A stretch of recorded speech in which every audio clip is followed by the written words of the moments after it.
How's it going, everyone? Welcome. Eulier Gonzalez. That's right. So, uh, well, let's take a look now at this CSS model. This course taught by Josh Komua, a software engineer that has previously worked at Khan Academy, a e-learning wide-aware platform backed by Microsoft and other companies. That well, it was one of the first companies to implement and have a huge code base using React. Uh, and then is he worked after that in Gatsby. So, but the TLDR of this is understand now the fundamentals of the browser. All right. So anytime that we need to explain and to describe or apply what we know, well, it is straightforward. So I just want to make a quick recap of how do we get here. First thing first, in this model, the model 0, all right. So we went through understand the introduction of the CSS as well as how can we a word of learning, right? So several papers that actually tell you how you can learn much more efficiently and effective, all right? Whether it's blocking or interleaving. So blocking is to dedicate your attention to a particular topic and full focus on that for an X amount of time. While interleaving, say, hey, it's going to now go to this topic for an X amount of time, which is 30 minutes, 45 minutes, and then go into another topic that is related to this. So you're starting to see is the relationship and go back and forward, right? Again, all of this are just techniques. There is nothing wrong with that or good. But if there is no the desire to learn, it's not there. There is nothing wrong with it. So, but because we have that, or I have that, let's take a look now at the model 1, right? So this quick recap. So when we look at the Mozilla docs and we describe that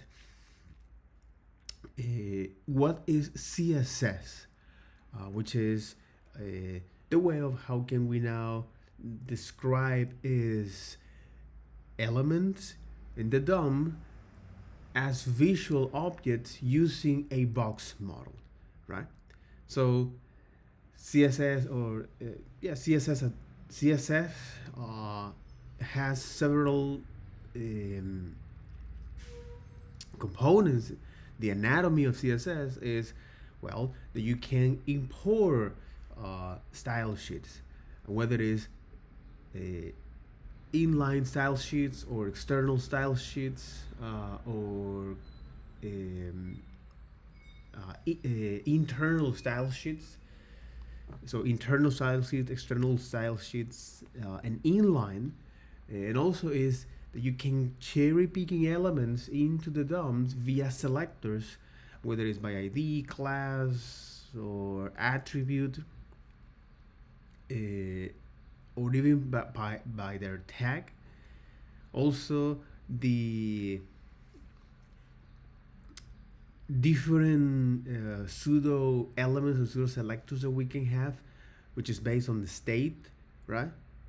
Whether it's on hover, on focus, placeholders, if this is the first element or the last element, so on and so forth. So state base. And the functions that we have in CSS. So for example, like a calc or transform or scale. So there are different functions that allow to do specific or to compute specific stuff, even colors. So for example, HSL, RGB, so on and so forth. And the other is the add rules, which is specific behaviors that we can tell to CSS to do. So for example, is like layers or view transitions or media. So this is the specific behaviors that when you put now some rules to that, we want you to apply. And there's also another add rules. So for example, font fades is another one. And then you have is the shorthand properties for the box model, okay? Whether it's the padding and the margin, and the comments that you can do. So this is just to describe is the basic anatomy of the CSS, as well as the CSS rule. So the first model it was to went through also is not only the basic of CSS but also for the web development, and that is, hey, we need to understand what a CSS rule is, also what a media query is, why media queries are still relevant in today's modern web development, because it allows us to apply a certain kind of rules based on the specific dimensions of the viewport, right? Also, is the different selectors that we can use in the modern web development that are still relevant. So, for example, is the selectors like class-based selectors or the pseudo classes selectors, such as the hover or focus. Why do we care about focus? Because for WARIA, which is the web accessibility content guidelines, there are now several principles that it follow to make your applications to make your application accessible, aka the application must be perceivable, it must be operable, it must be understandable, and also the features that you are providing or you're developing must be robust, aka future proof. So this is part of the principle from the the web content accessibility guidelines. Okay. Now, also we look at another pseudo elements. So, for example, like the placeholder, as well as the first and last end of child and end of type, and why we sometimes prefer to go with the end of type rather than the first end of child, all right, to be more specific about the selector, all right. If you want to apply now some corners to those kind of elements, that I do find that is very, very, very revealing and important. And also to understand is the colors. So where are the different color formats, whether it's RGB or hexadecimal, or even the keyword for the educational purpose. And now the HSL, which is much more intuitive for designers and developers to figuring out what is the specific color or this nuance color that you might need to go with, right? It follows out is the hue that describe is the color as a 360 circle, right? And the lightning and saturation in a two-dimensional plane, right? So you have the lightness and you have is the saturations, which describe is the gray out of an element, and the lightning is the true color. So 50% is a true color. Also, you can apply now opacity to these kind of colors. The other anatomy, the other part of the anatomy of the web development in 2025 is the uh, Jesus the values, all right, the different type of values. So for example, rem or m, and what does it mean, uh, the percentage, the pixels, right? And when we need to apply is rem in pixels specifically, if you want to now provide is a content that is accessible for a lot of uh, people.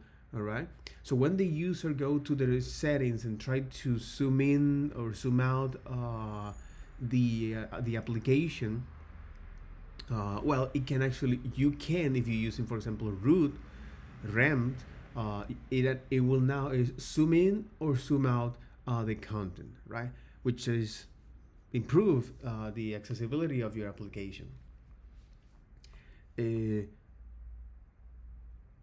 and also is when can we use percentage? What is percentage? And why we need to use pixels? All right. So we most of the time use pixel is for giving out borders, dimensions, and height. All right.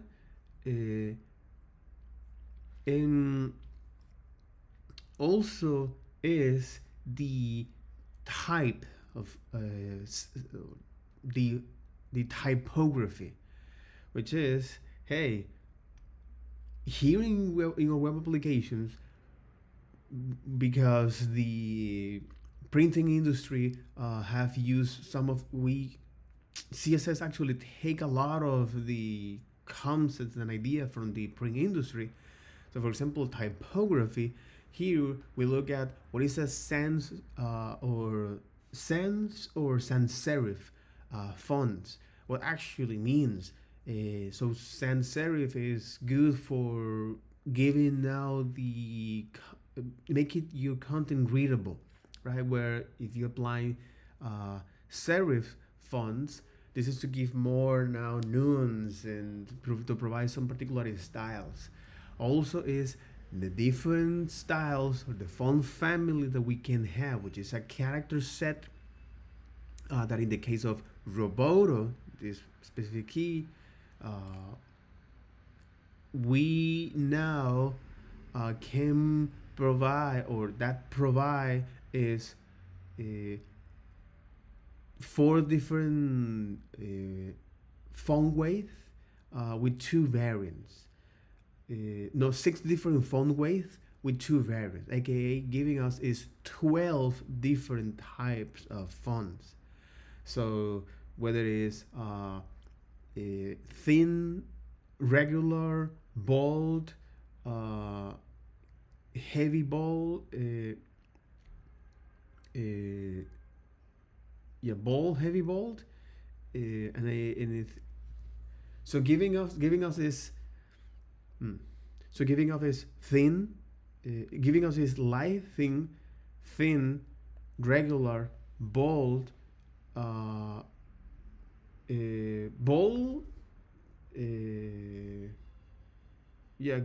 bold, an extra bold, and there was another which is font weight 900.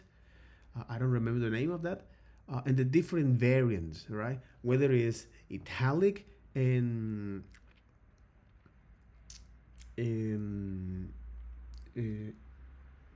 whether it's italic or regular font.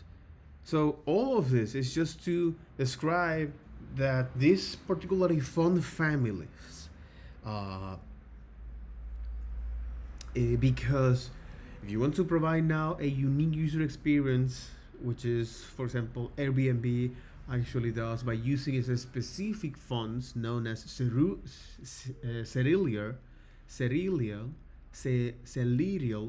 right? So they now print this. So they now is customize the user experience with this particular font. So anytime that you look at it, you say, "Oh, that's right. This is now this particular font family. And that is part of the branding. So, because here with this web font family, we also look at the different type of fonts or web fonts that we can have. All of things are provided by Google Web Fonts, and also is the the operations, quote, quote, that we can do with the text. All right. So whether it is align the text, the text alignment, uh, line height, letter spacing, and text transformation. And also, how can we is or to describe is the type of font families or the different type of fonts, whether it's regular or whether it's bold or italics, and when you use that kind of content here, right? So, for example, bold is when you want to indicate something that is important for the reader, and italic is when you want to indicate that hey, this word or this phrase is from another language, or this is part of a TV series or book, or from a scientific literature, uh, or when you are using this as someone that is having a thought, all right? So all of this basic anatomy to understand now CSS and its foundations, which is, and just to make a quick recap here, that is, hey, what is CSS? What is the CSS rules? How can we use now CSS in our documents, whether it's external, internal, or inline? How can we now select elements via selectors, whether it is by its tag, attribute, class, ID, and also based on its state, which is pseudo classes or pseudo elements, right? And the functions that CSS provides to perform some computations. So, for example, calculate the color, whether it's in HSL, RGB, or to scale now these elements, the boxes here, and also is the behaviors that we can use, or that CSS allows to do to apply certain rules. So, for example, on the layer, or on the font face, or on the media queries, right? So, what is now a media query? And also understand the box, what is the shorthand property of the box model, the media query. So understanding what is the media query, why media queries are still relevant, the specific selectors that are relevant in 2025 web development. So for example is, hey, select by a class or by an ID, or based on its pseudo elements or pseudo classes like hover or focus. Why focus is still relevant? The first or last end of type or child, and also pseudo elements like the before and after when you want to apply now some decorations, okay? And the placeholders as well. It also is the color, the different color format that we can have, the different type of values that we can have, all right? And last but not least is the typography and the operations that we can do on that typography.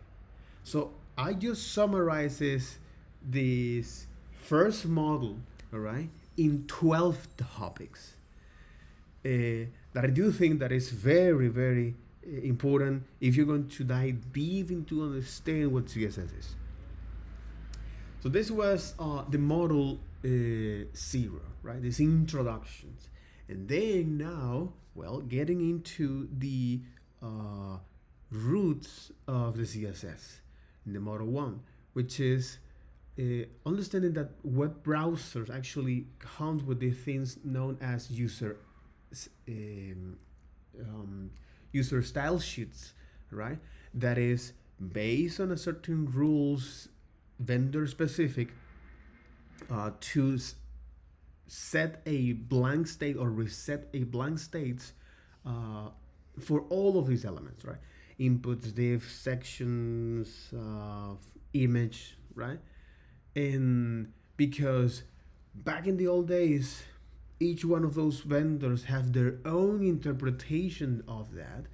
As the year comes, now all of these are looking at this spec, which is the CSS spec, and now the consistency has or the gap between vendor browsers has closed now.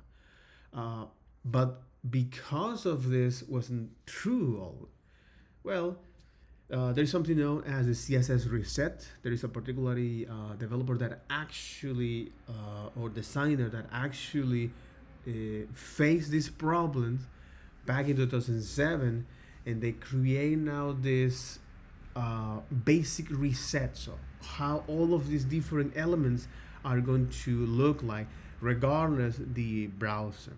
Okay, again, now because all of this focus is mainly on layout and the geometry and the spacing of all of these elements, right? And because now browsers have implemented all of this, there's still some of CSS resets that are needed across different browsers. So for example is, hey, what is the type of box that you want to use? All right, whether it is the content or the box model, right? As well as things that are relevant to margin for specific elements. So for example, like inputs. So the TLDR is that browsers have their own user style sheets. And because of this, now we can inherit, you like it or not, some of these CSS rules. And if we need to override those rules, what we apply is our new rules.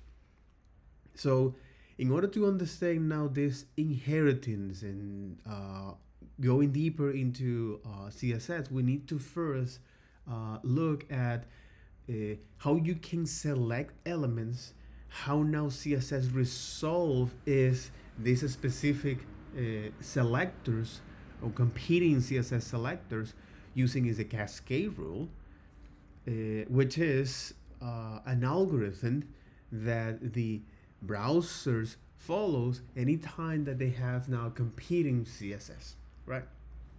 So and it is known as a cascade because the further you go down into this cascade, the less likely are to be applied for those rules. So on the top you have is some particular keywords like important.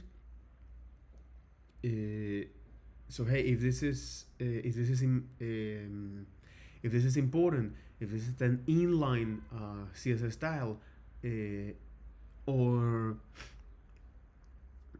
yeah, if this is important, or this is an CSS inline style, or transitions or animations, so all of them has more priority when apply this competing CSS rule. So then you have now, based on the user or where those styles live.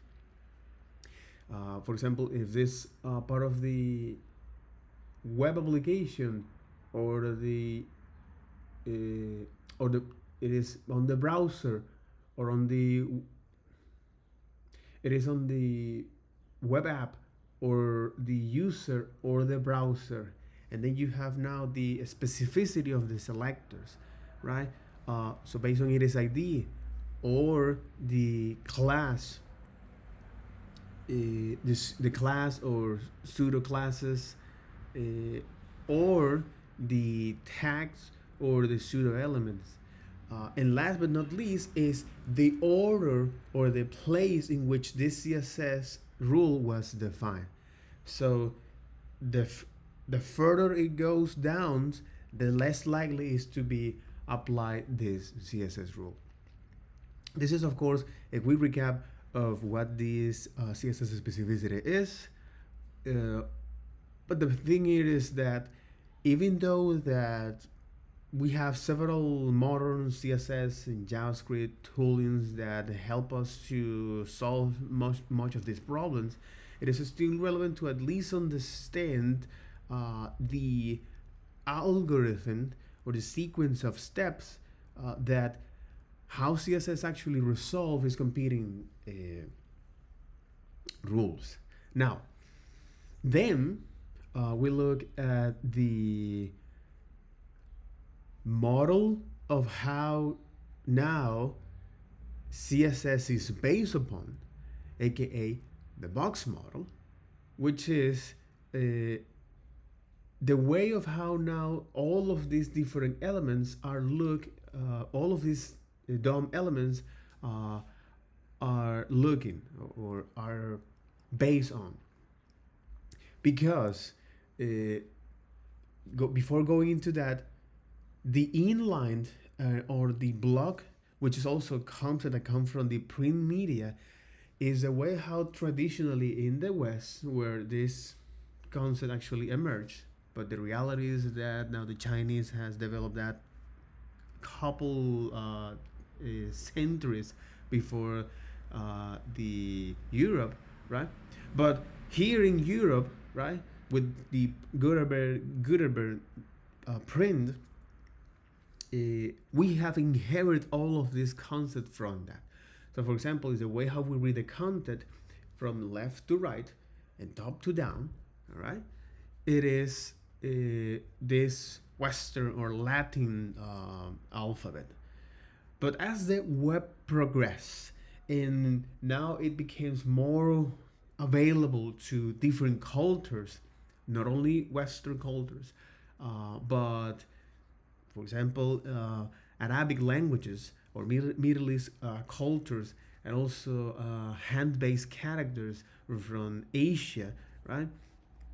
And also from Mongolia and in Africa. Well, now we have we need to find a way to actually represent each one of those way of reading content, right? In the case of the hand characters, that is go from top down and left to right, right? I think it's right to left, exactly.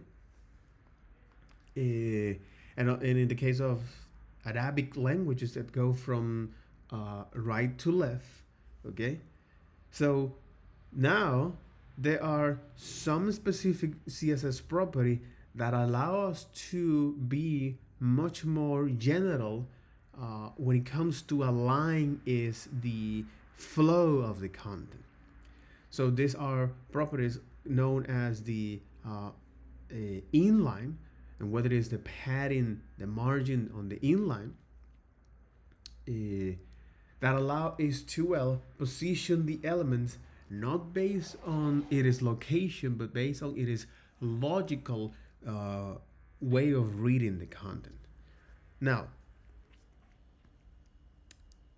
with that, and then when we look at the box model to explore and to understand is that how now is these elements are transformed. So what is the model that CSS actually use to represent different elements into the DOM into visual elements in these different digital medias, right? whether it is the media or even the viewport or screens or even speech synthesizers. But it turns out that here it's using now is the box model, which is made of several layers around the content. So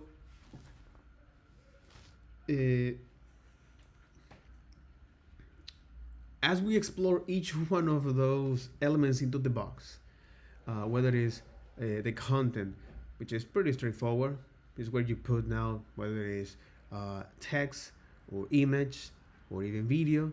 Okay, this is the content, and then the layers around that, for example, is the padding that allows you to add now gap around that content, and then you have now the border that is represented like a thin line or as a line around the padding, right? And then the margin. So for the padding, we look at the specific properties that we can use, for example, like inline block. So like inline. So instead of saying, hey, padding left, all right, we can say padding star inline to apply that. So for example, in these elements, which is a box, all right, we can say, hey, padding left, all right, and what it's gonna do is to add now some padding to the left. We say 30 pixels. It was going to add now some padding to the left, right? You can say is 50 to actually see that, right? It's gonna add that. But in our case, we can use this now padding inline, all right, to now indicate is the reading style here, or the flow direction here, which is, hey, padding inline star, and that actually applied that style. Perhaps it not doesn't work or you don't see that, but actually it moved at the left, right? So the same is so this is for padding, and now how padding has couple shortcuts that allows to describe is that content. So for example, so padding have couple shortcuts to say, hey, if you provide me only one value, I'm going to apply is to all of that, all right, to all of the dimension here. Let me put it here. So I'm going to apply to all of the dimension here. If you only provide me is a how do you call it? If you provide me now two properties, I'm going to first apply is from top to down, and then from left and right, right? So for example, like this. If you pass me another property, so what I'm gonna do is to apply is the first in the proper axis, which is the top and down, right? Then so I'm going to apply is in the following order. I'm going to apply is on the top. I'm going to apply now in the right, all right, and then I'm going to apply is on the bottom. So for example here, I can say, hey, now this will be is minus 20 pixels, right, or just 10 pixels, all right, and that's what is going to apply that, which is top, right, and down, no more. If you for some reason now apply this, let's say you say 20 pixels, right? What it's gonna do is to apply is the first on the top, then on the right, and then on the bottom, and because now you don't provide any value to the left, it's going to use now the inline value to apply that, which is why we have now is 20 and 30 and 40 and fixed it. You know what it means? So this is just the nuance of working with padding.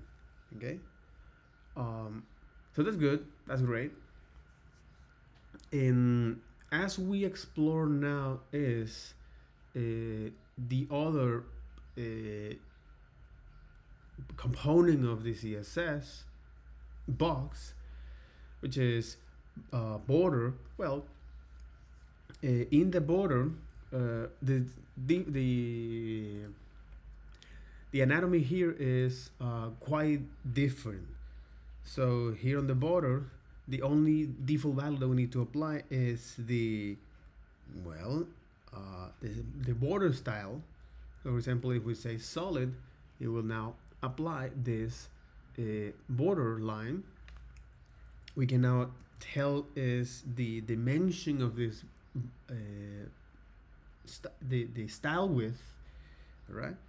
So for example, 5 pixels, right? And also we can indicate is the color. And that is, let's say, cerulean. Oh, something like this. Alice blue. Alice blue, right? So you get the idea, right? And because now border are part of the box models, there is another property called now outline that is going to add now a line around the border, right? Between the border and the margin, that when you apply that, which is follow the same format as the border, so it only requires the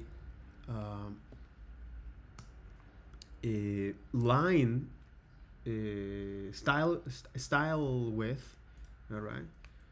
You can also define is the pixel here to provide that, and also say, hey, this will be now is blue.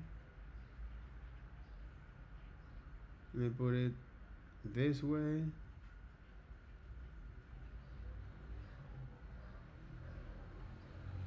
Something like this, light blue, okay? An outline is not part of the box model, aka is not part of the computation of this. And you may wonder why this exists. Well, outline is heavily used, for example, is to indicate now inputs, okay? So hey, to show now to the user to provide is accessibility and indicate that hey, this is now where you are currently at, right? So this is the outline. This is the element that you are actually in. For example, if you are now in a keyword, if you move yourself in a keyword, and you are now providing an application, so for example, like accessibility to your web app or government agency or government apps, or even for educational content, right? Well, a lot of the time you will see that hey, this is what they are using and how they do that. So border and outline, right, are two properties here that when you apply now the margin, let's say now is the background of these elements, is going to apply now is the background is only into the content of that, right? You can say salmon here or something like this, you know? The background is now applied only to the content as well. And then you can say now some margin here, right? And in the margin you can say, hey, let me add now some 20 margin in all of that. And as you can see here, the margin is being applied is as expected, right? So we have now is, you get this.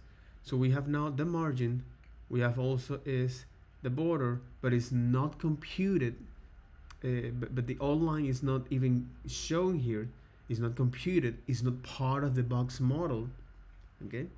So we have the margin, we have the outline, which is not showing that, we have the border, and we have the padding as well as the content, right? So all of this is just to show is the attributes of the CSX model, and also how now the margin here uh, can collapse, and how you can now have negative margins. So before going into that, we also look at that these boxes behave like in the CSS behave like a set of mini language that has their own particularly behaviors, right? So for example, in the case of the box models, and anytime that you now define is how this box will gonna looks like, so you have now different way or different algorithms to display that kind of content. So display is the property here that allow us is to by default is using is the normal flow or the flow layout, right? Which is it's gonna put now elements next to each other, right? If they're following is now inline elements or block elements one after another, okay? So this particularly layout, right? That we have now several of them. We have is the flow layout, the yeah, we have is the box. We have is the normal flow, which is something that we're gonna see in today's video. The normal flow, the flow layout, the position layout, which is the relative and the absolute positioning, the flow layout, the grid layout, as well as the float layout.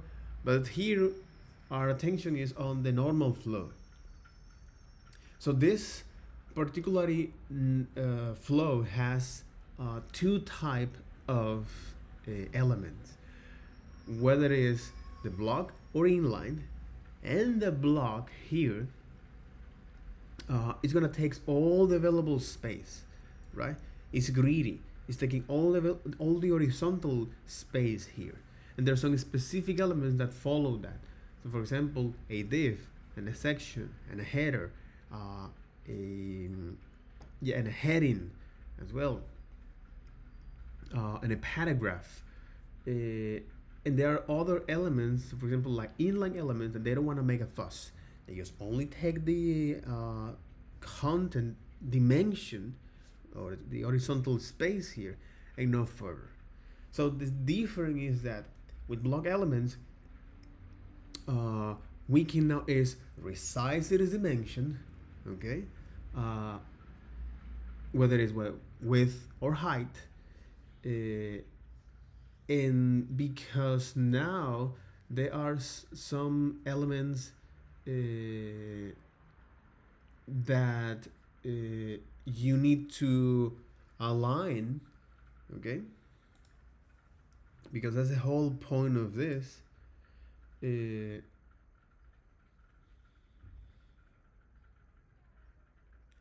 Yeah, what am I gonna say?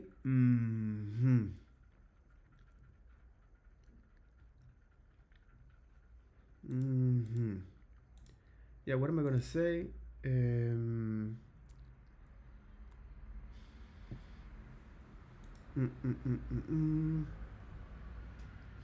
Okay. So yeah, so we have now this particular element here. Okay. So let me take a look at this specifically on the on the flow layer, the OG. The OG elements, right? So we have now the block and the inline elements, right? So inline elements don't want to make a fuss, okay? So they only take the specific elements. So the only take is the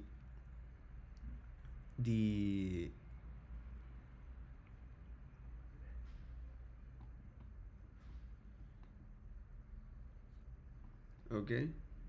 So this kind of elements, right?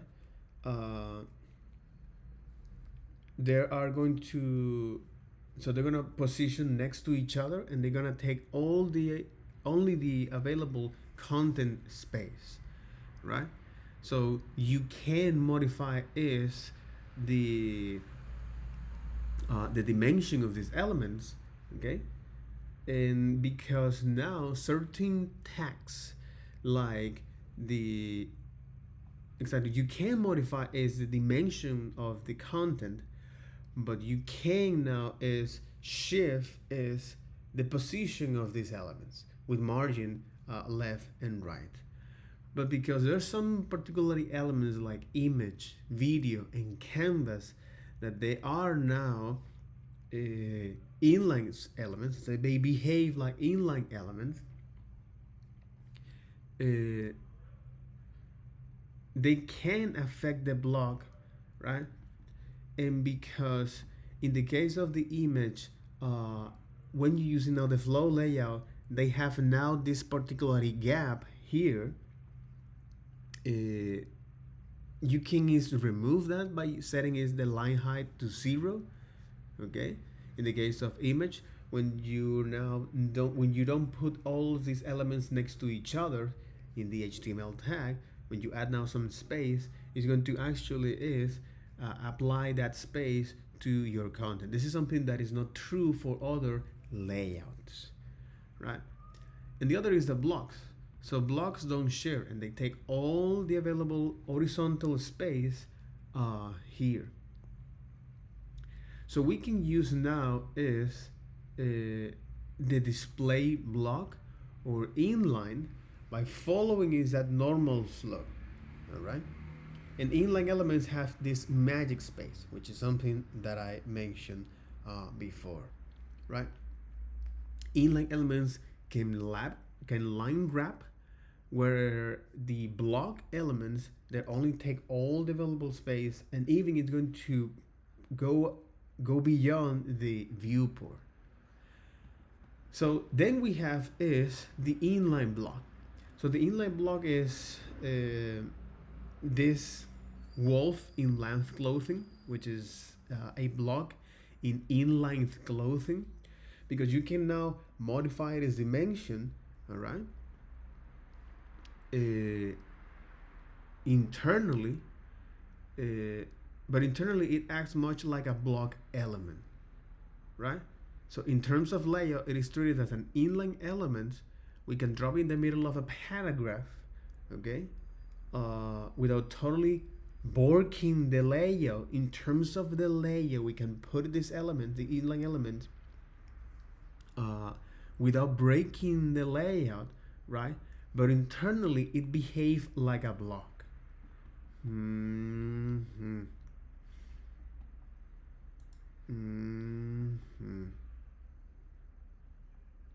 Okay.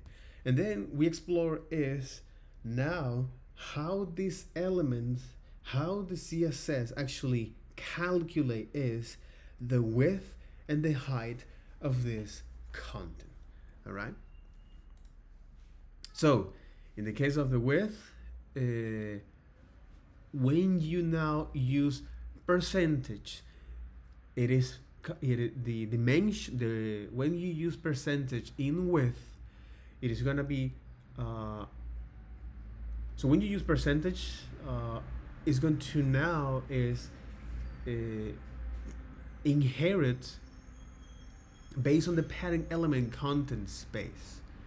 Okay, so in this case, it's taking all the available space because somehow the body, okay, somehow here the body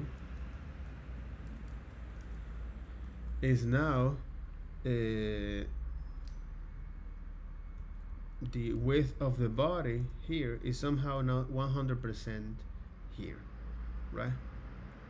But if you now say, hey, let me take is only the available space on the width, it only doesn't matter because again, in this case, all right, the content, the width of this content that is based on the pattern is not using percentage, aka in this case it will now fit the content as it is.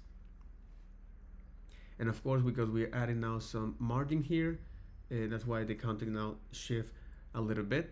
All right. But the percentage, that's what it's doing. So if we set this to 50%, it's going to take. So the value of the width in percentage is calculated based on its parent. Okay. It's calculated based on its parent. So far so good. But what about now is, for example, other type of values that we can have in width. So for example is the max content. So this is now calculating is based on its children, and it's gonna take all the available space there, right? Even though that we didn't set the display block, all right. And if we try to set this as an inline, you see what it's doing. So now here, look at this. When you put now an inline element, so you're indicating that the content of this will be now is, and this is part of the observable behavior. I am not making this up. I am not making this up. All right. I am not making this up.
All right. This is a very interesting behavior. Look at this. Look at this.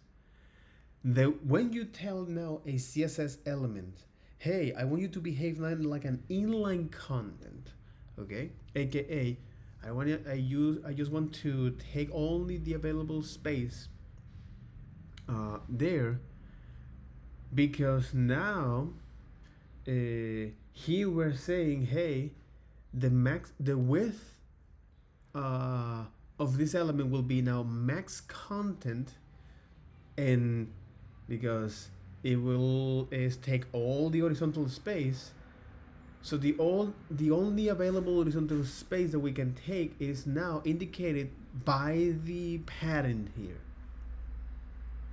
You know, is indicated by the pattern here. And I know this might be sounds quite a little off, so on and so forth, yada yada. But it's this. But it's this, by the way.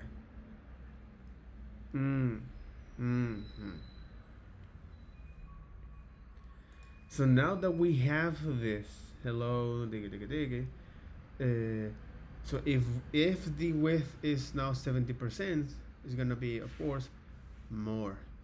Uh, if this is 100%, it's gonna take more. If you don't indicate anything here,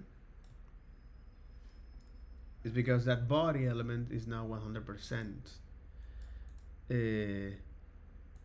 If you say now this is now an inline block, internally it's going to behave now like a block, but as a part of the layout, it won't break the layout here, right? That's a very interesting thing here. So for example, right, if you don't specify is the width of this element, and you say, hey, if you don't specify is how this element is going to behave, what are the type of these elements, and if you just only passes now the width. So if you say now, if you put a percentage value, it will be calculated based on its parent. If you put now a max content, it's going to take all the horizontal space based on the children, right?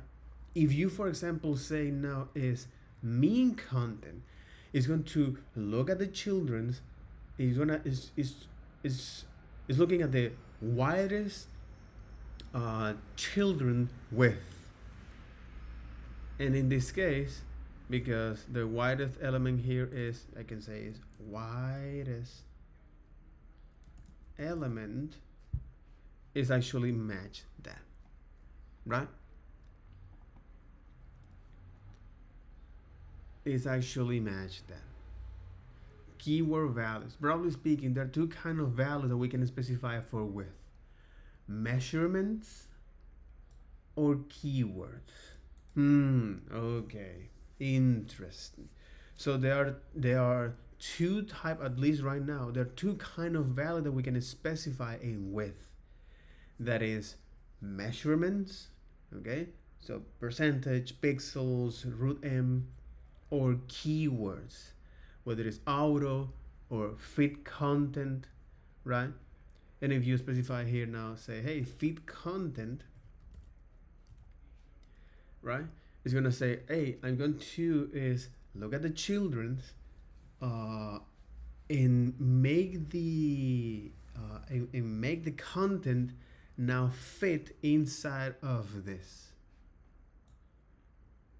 and make the contents available into the viewport. You know, because if I don't specify that, that is the behavior that is doing by default.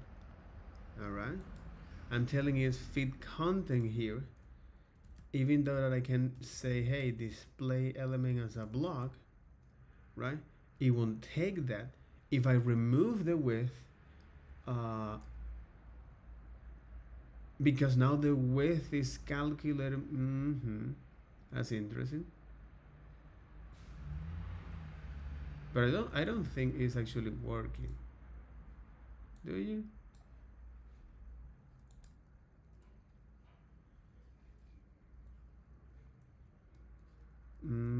So if I say now is max content, it's gonna take all the available space. So by default is, or at least in this environment, is taking that particularly is fitting the content. So this is a quick recap of this particularly topic of the flay layout, and I don't regret to dive deep into this. Okay, because this is part of the fundamentals, bro. Absolutely. This is part of the fundamentals. Okay, good.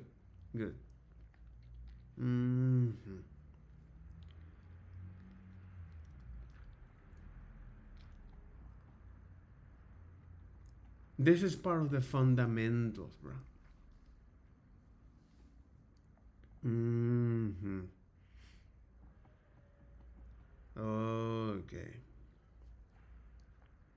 So when exploring is the flow layout, which is one of the layout that CSS provide to apply to the elements in to apply to DOM elements as a following the box models, because now CSS behave much like a set of mini language, not as a whole language, right?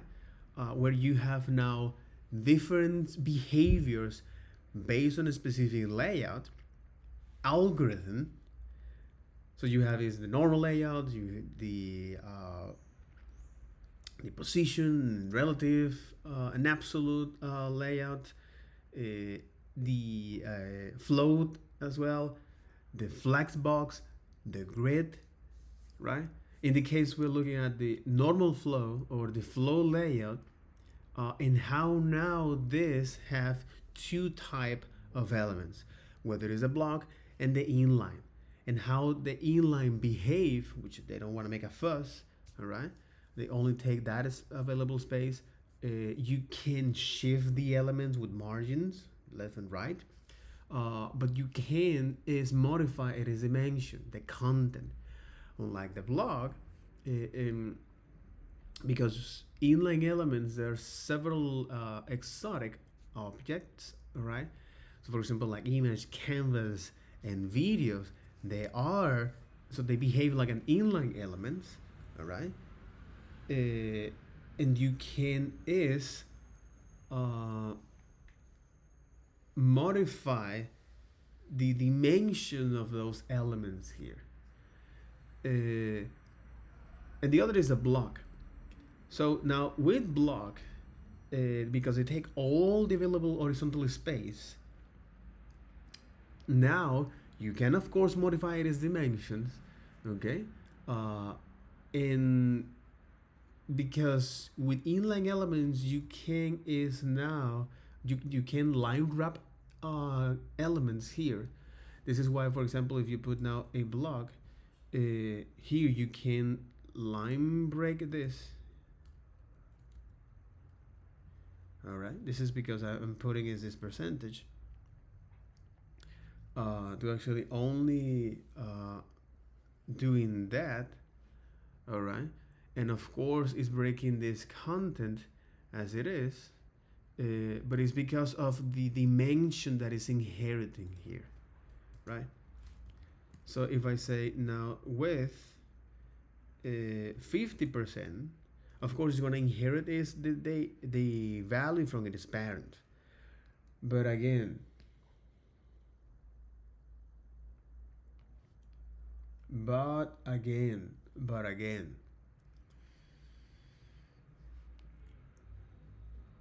there you got it.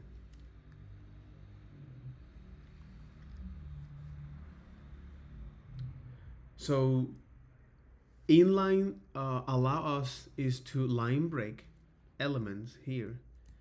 So for example, if we do something like this, and if we say inline, all right, it actually allows us to break the content here, right?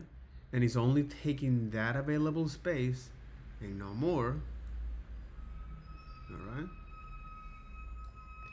So if you say, for example, this is a block, it's gonna take all the available space, because now the background color, which is applied to the content, is actually telling this. It's taking all this available space for us.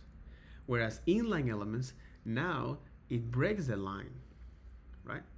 And it's actually adding some additional interesting topic here, because look at this. We are now applying is the inline elements margin not to the whole box, but also to the first section of this element here, right? With the margin left. If we shift that to a block, it will apply now to the entire box. So just to recap here, okay? Just to make a quick recap, this is the flow layout. And the flow layout is part of this different layout algorithm that's CSS provide to us, and how our boxes will behave according to this particular algorithm, right? So because now CSS behave much like a set of mini languages, all right? When we apply now the normal layout, which is by default, right, or the flow layout, you have now two different elements. You have the block and the inline. So the inline, they don't want to make a fuss. They take only available space theirs. You can is modify is the you can shift the elements left and right, okay? But you can modify it as a content. So for example, what we did here is adding now is some margin, but at the beginning of the element. If you do this, margin dot right is going to apply that to the subsequent elements here. So if we want to see this work in action, we can say, hey, I am a span, right?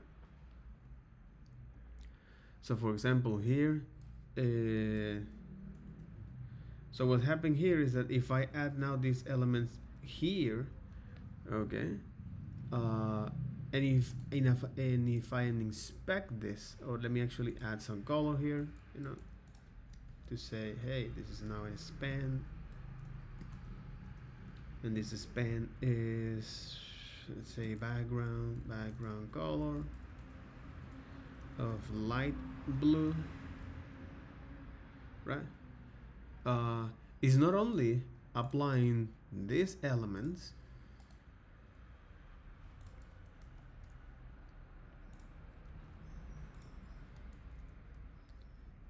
is not only applying these elements the margin as expected, right?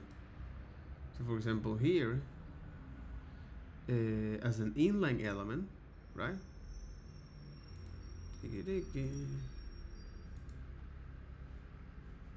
But it's also on the computer.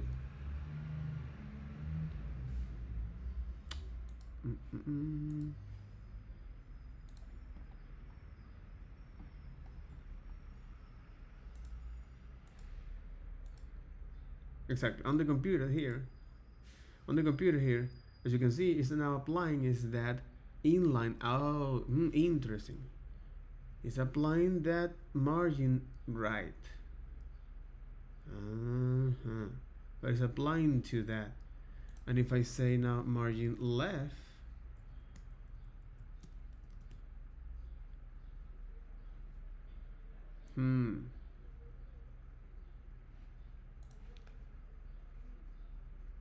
okay, it is applying is to the entire, and that makes a lot of sense.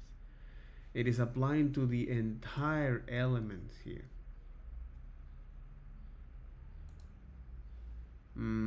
It is applied to the entire elements here.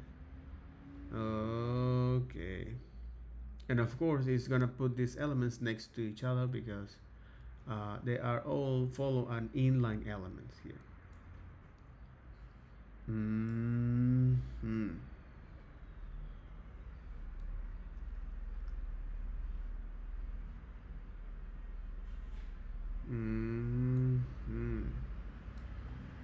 But if we shrink all of this jargon to this, right, it's going to apply is the inline, exactly, but it's applying is the margin is to the element in itself, exactly. Again, it's applying the element, the margin to the element. So if we say now right, it's going to apply that to the element in itself, right? Exactly. So you can now shift elements left and right with inline, all right? You can modify the content of these elements. And there are some special objects like image, canvas, and video that they technically are inline elements, all right? But you can modify this dimension. And speaking of that, because unlike with block elements that it takes all the available horizontal space, for example, like this, right? It's gonna take all the horizontal space that fit that content, right? And then it push the other elements, right? This element suspension is gonna be at the bottom. Why is that? Because block elements is taking all the horizontal space available, all right? And you can modify this dimension here, okay? But they don't line break. So for example, like, so they don't line break.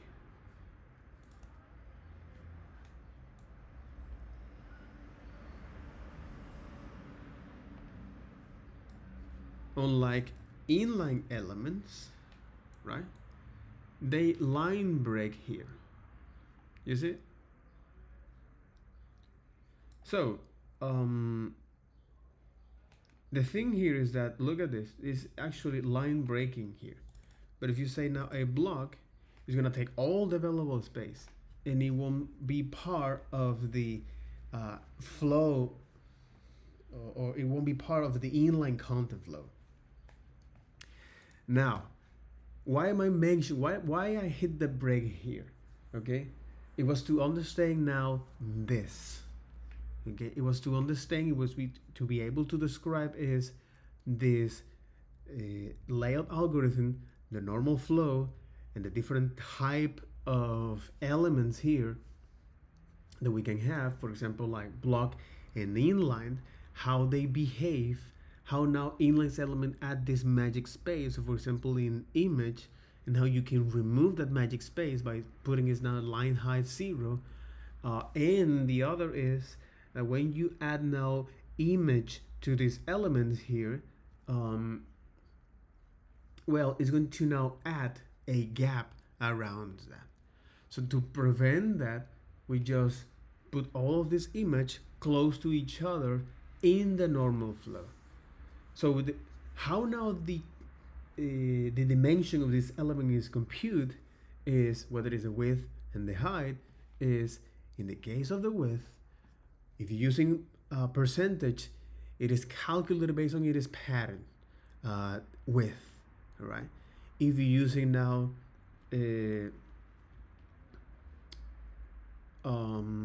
which is part of the measurement, you can now you can, broadly speaking, that there are two kind of values here for width, right?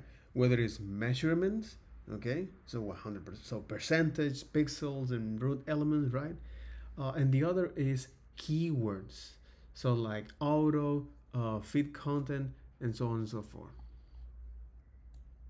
So you can also is now align content here to the middle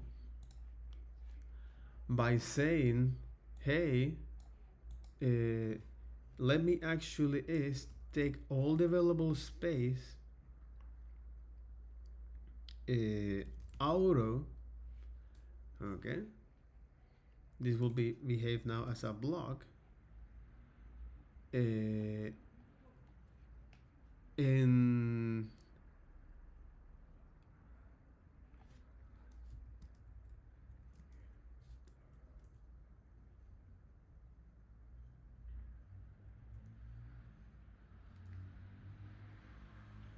exactly. So you can specify now is here like margin auto,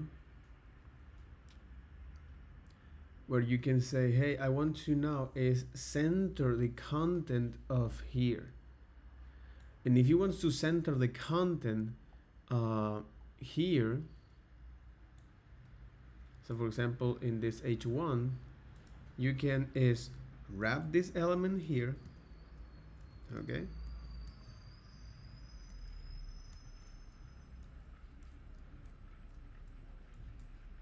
You can wrap this element here, okay? Call this now a second. Let's gonna do this div. All right. You're gonna say the margin will be auto, okay? And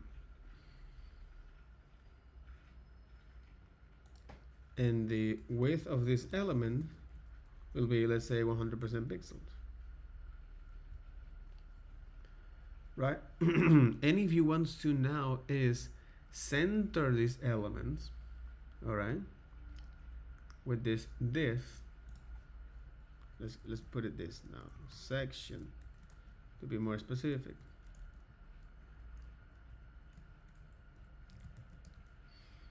All right, so you are saying, hey, I want now the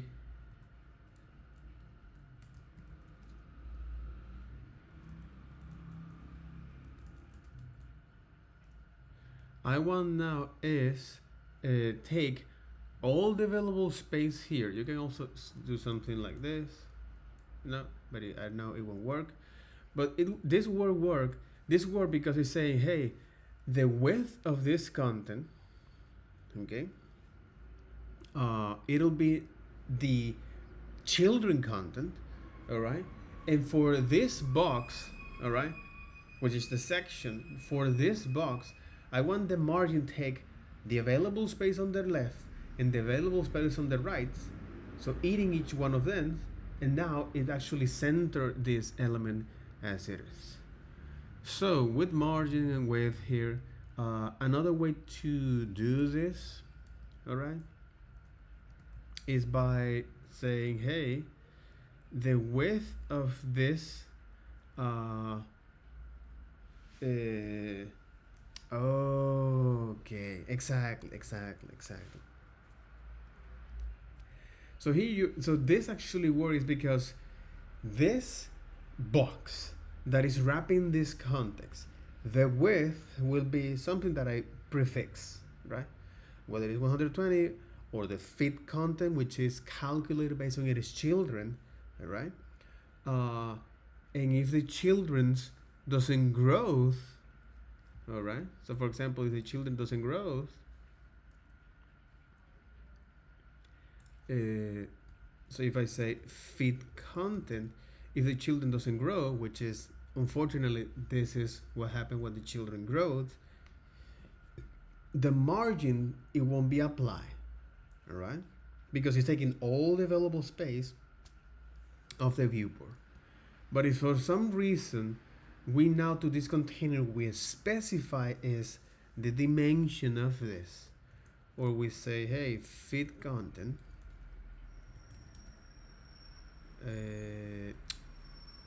this must be is here, right? We say a width will be fit content, but this actually won't works. If I remove this, it won't work because it works only is if you predefine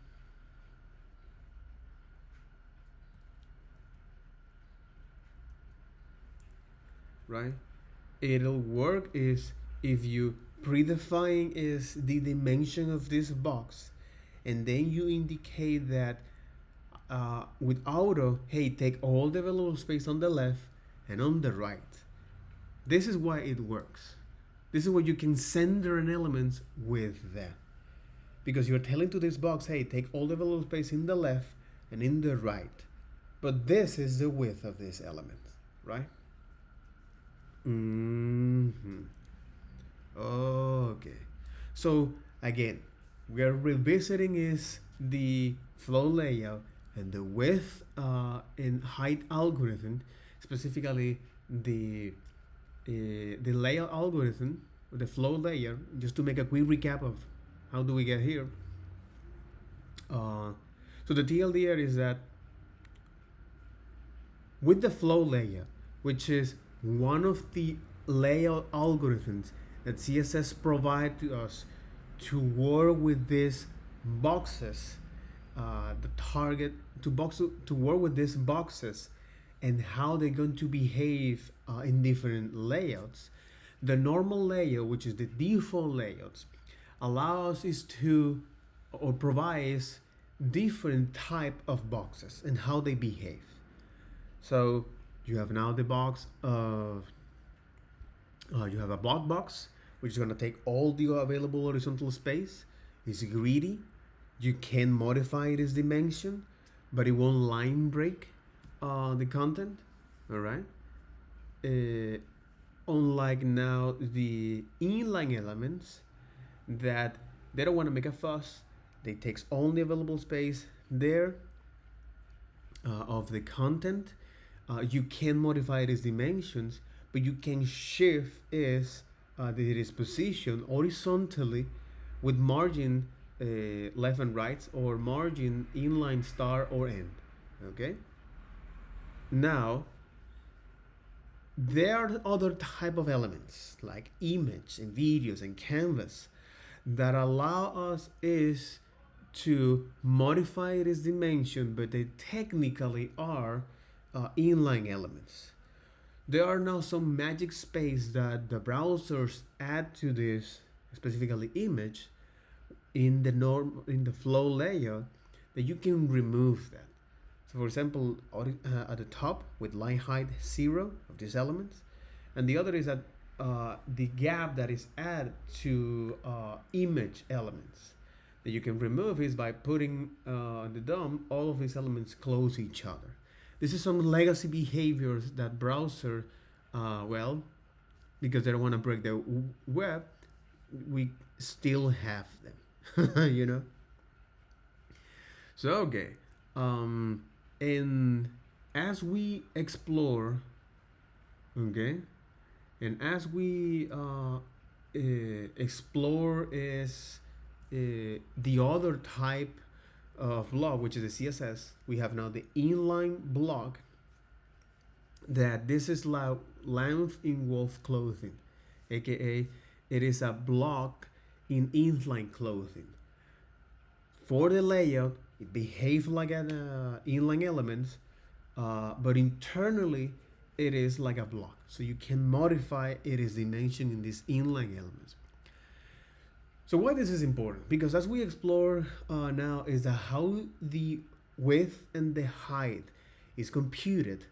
Okay, so the width is broadly, so broadly speaking, you can.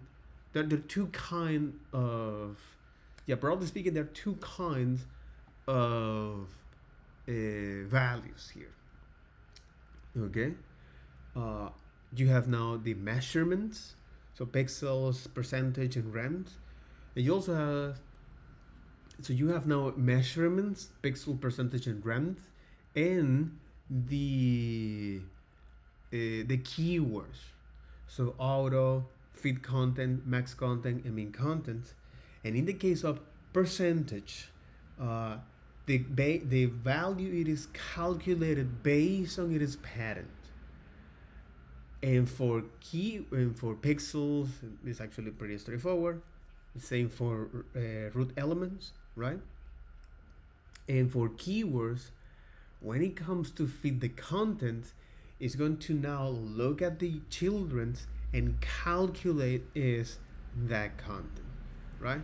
So in the case when you say now fit content, it's going to now this element, the width of these elements, it'll be is the content, right? So the width of these elements, it'll be is the entire content, right? But because we wrap this element into a box with a fixed width, that's why it's now is putting all of them, and to that box we are applying is auto margin, which takes, hey, I want to take all the available space in the left. We can also say something like this. And why this matter? Because you're saying is, hey, now take all the available space you're saying is take all the available space in the top, and the bottom, all right, and nothing else. You can also say margin left if you want to now put it into the right. But because here you're saying, hey, this box that it has these fixed dimensions, I want to take all the available space from the margin here, from the left side of the margin. You can also put it at the right here, and this will work as expected, all right? Or you can say this and say competing is the margins, the eating space that the margin is taking, and now of course is centering is the element. So this is to briefly describe is what the keywords works, why we can center elements here, and how it is computed, right? So the mean content, it is computed is based on the children widest elements, okay? That's what it's doing here. It's computed based on its children widest element. Whereas in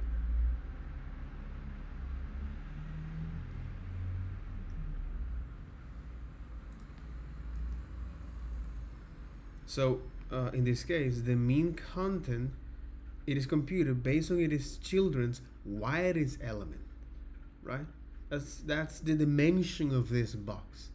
It is based on the computer. It is based on the exactly. It is based on the children widest elements.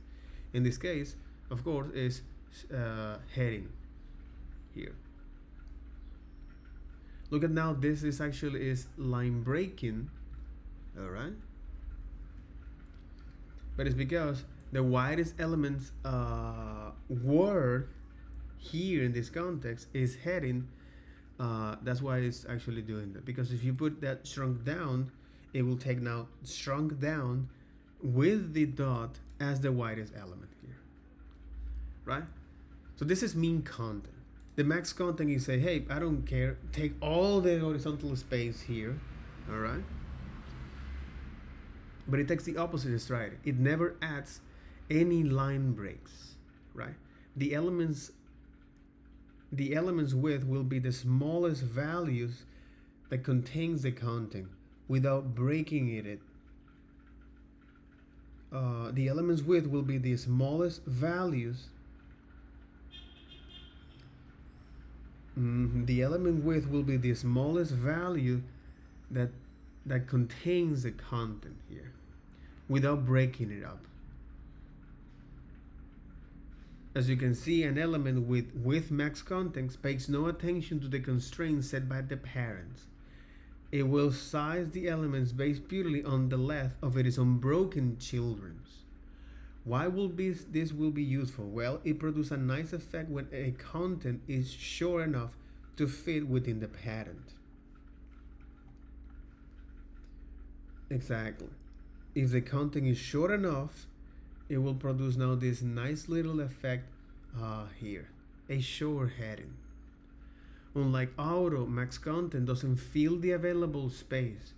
We want to add a background color only on, so if we say, for example, hey, margin auto, right? You're telling to this, okay, you're telling to this box, hey, the width, the max or the mean content, okay, is going to take the smallest elements. So okay, so mean content is say I'm gonna take the smallest children's widest elements, and that'll be my width, in this case the heading, and the max content say, hey, I'm gonna take is the smallest element. I'm gonna take the smallest. I'm gonna take the. It's gonna be. So the width is gonna be determined by the smallest content, by the smallest children content, without breaking the line. All right. So in this case is the 8 without breaking the line. So if you're adding, of course, a lot of elements here, all right, even if you add some spacings here, right, without breaking the line.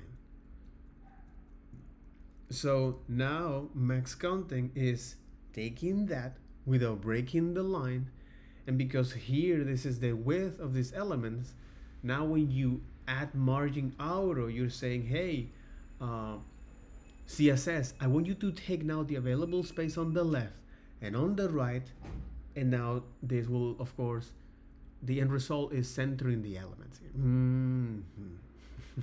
Holy moly, bro. Okay. Holy.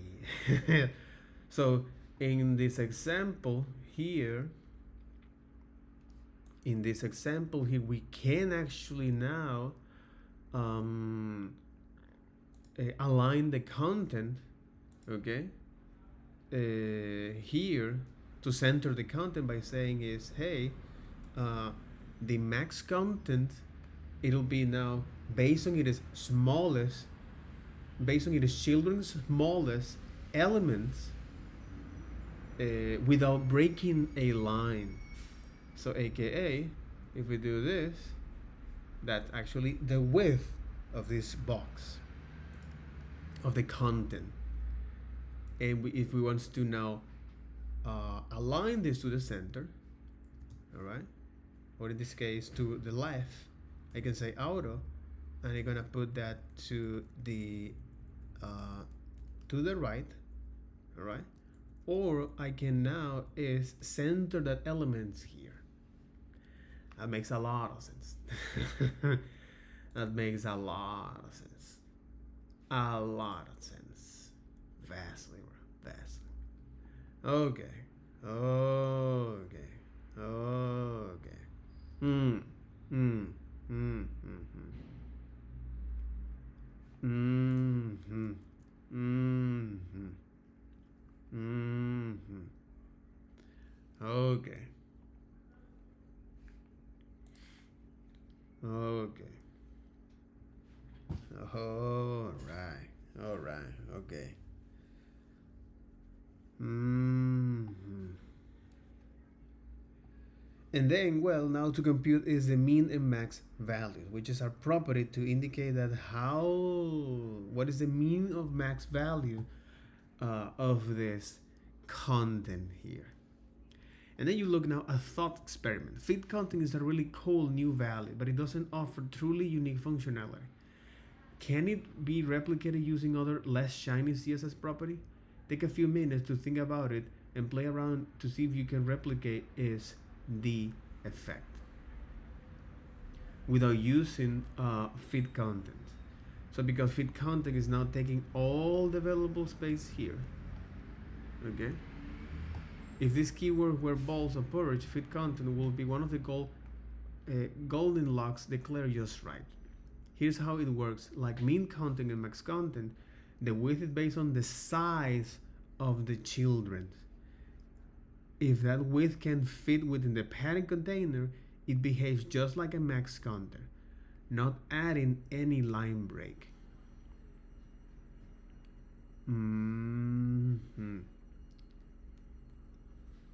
Not adding any line break. Exactly. It's not adding, and by line break is this. It's not adding any line break here.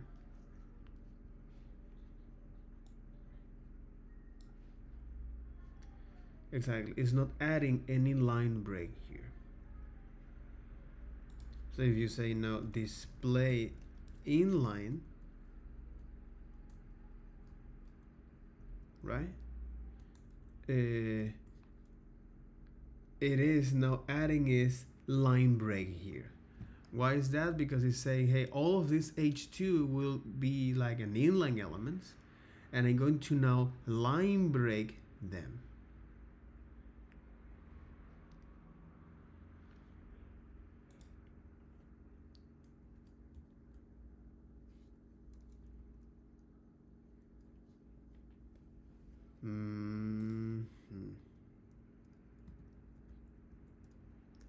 So another way uh, to get this,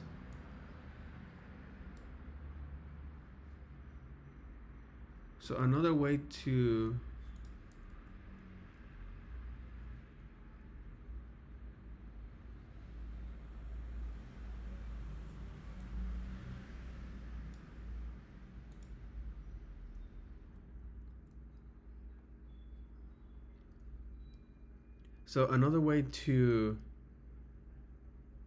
replicate is the fit content here, right? Is by saying is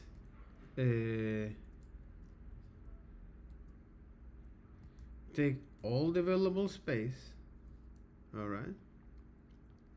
To replicate is this, is to take all the available space, right?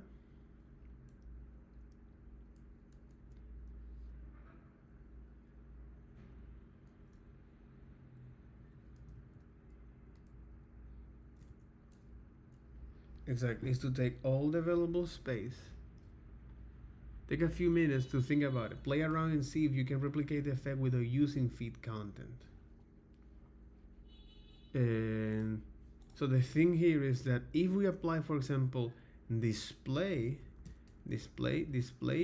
block, right? It will take all these elements as it is. If we do this as an inline block, what happens is that it's going to put all of these elements next to each other. It will mess the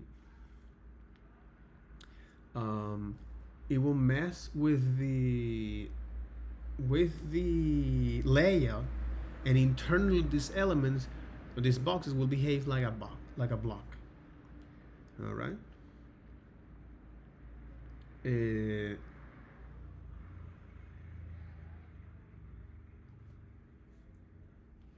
Of course, if you put this now, sure, you might have these behaviors desired as it is. But as you grow, of course, your content, well, of course, it's not going to behave as expected, right? Which is part of the discussion here. Alrighty. Well, I hope that you took a few minutes to poke at this challenge a little bit, give it a shot, or even just think about how this might be doable, because I think it's a really interesting problem. I'm going to cut straight to the chase and say that I was not able to solve it, at least not with the tools that we've seen so far. I didn't really try with Flexbox or anything else. That doesn't mean that there isn't a way to do it, it just means that I wasn't able to come up with one. But I think there's value in talking through the things that I tried just to see how different properties interact and essentially give you a window into my thought process a little bit.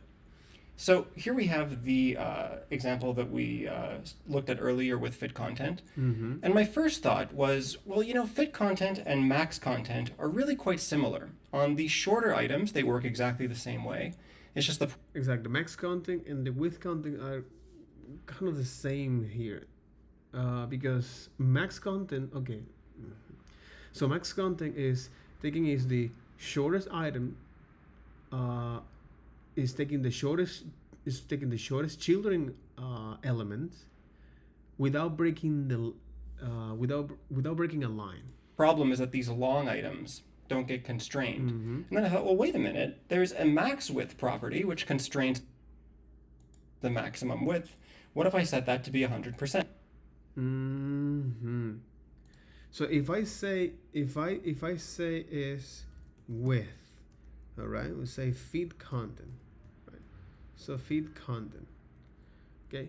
But if I change that to say max content, which is taking the smallest elements, the smallest children elements, and without breaking a line, all right. So that'll be the entire thing here. So if we want to mimic this behavior as it is, what if I set now a max width, all right, to this, and say, hey, that'll be, well, whatever is the pattern here. Okay, whatever is the pattern here. Mhm. So this is another way of how you can replicate is the feed content here. Behavior. But as a way to understand is what a max content and the mean content and the feed content is at the end of the day. So the feed content is based on the size of the children. If the width can fit within the padding container, it behaves just like a max content, not adding any line break. If the content is too wide to fit the parent, however, it adds line breaks as needed to ensure it never exceeds the available space. It behaves just like with outer. Mm-hmm.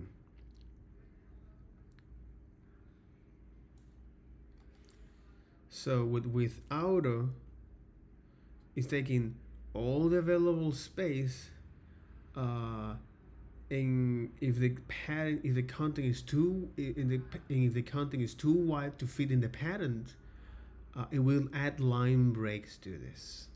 Mm-hmm. Okay. Okay. And for a brief moment, I thought, haha, I've done it. Because this does look exactly the same for these elements. But I realized I fell into the trap that I mentioned earlier in this lesson, which is that 100% refers to the width made available by the parent content area. Mm-hmm. And that means if I say put a margin on the child of, let's say, 32 pixels, it's still taking up the full width, and as a result, it bleeds out the right edge of the container. Fit content doesn't suffer from this. If I use fit content and get rid of the max width, it's able to dynamically resize so that it doesn't take up 100. So fit content doesn't suffer from this. If you say margin dot left,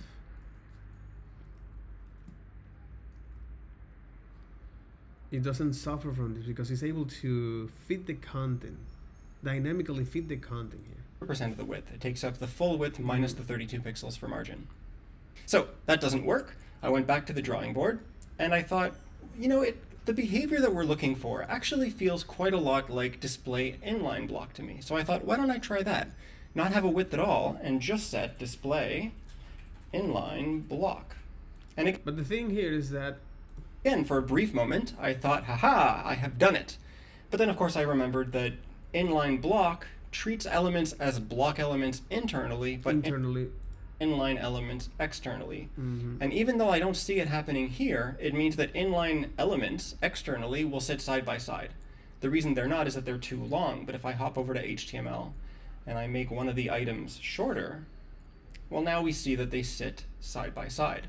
I suppose we could solve this if we decided to wrap each of the H2s in a block level element, like a div.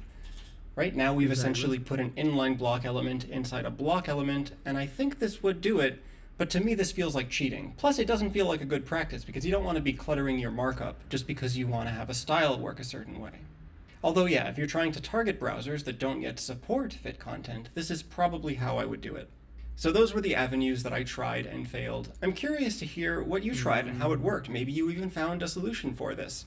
Reach out in Discord and let me know if you had a different idea and how it went. I'd love to see your solutions, and maybe I'll share some with the group. And obscure is display value.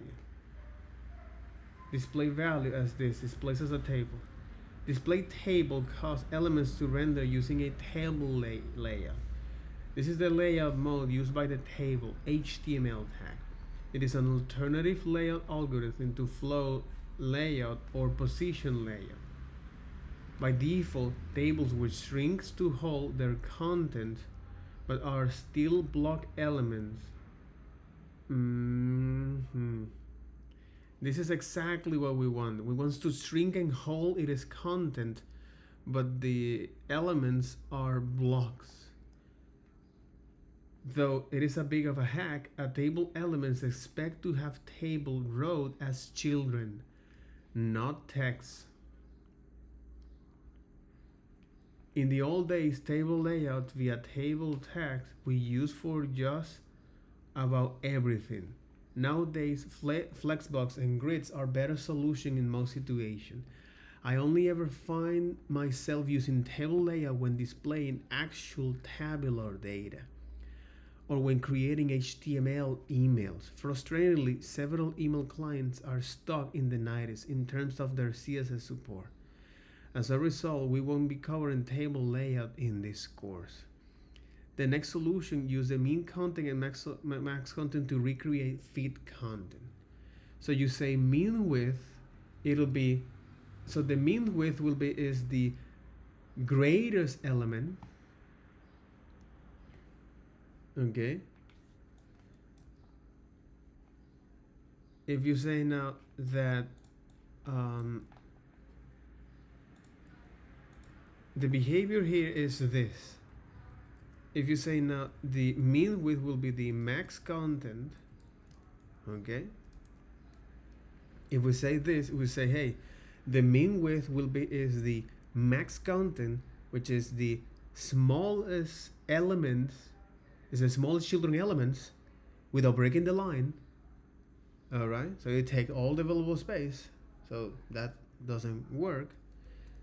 But the other is mean. So mean width. We say mean width, mean content. Is say, hey, take the widest children's elements, all right, and that'll be is the content. Take the widest elements exact, which is feed content, max content. So the elements will be the smallest. We're talking is about mean content. With mean content, we say, hey, it is based on its child content. This is a totally different perspective. We are sizing based on the space made available by the parent, but we're sizing based on the elements in the children. This value is known as intrinsic values, while measurements on the outer keyword are extrinsic values. The distinction is based on, okay, it is intrinsic values and extrinsic values. Okay, the distinction is based on whether we are focusing on the element itself or the space made available by the element parent. In this case, we went up a very narrow heading because it's choose the smallest possible value for width with max content.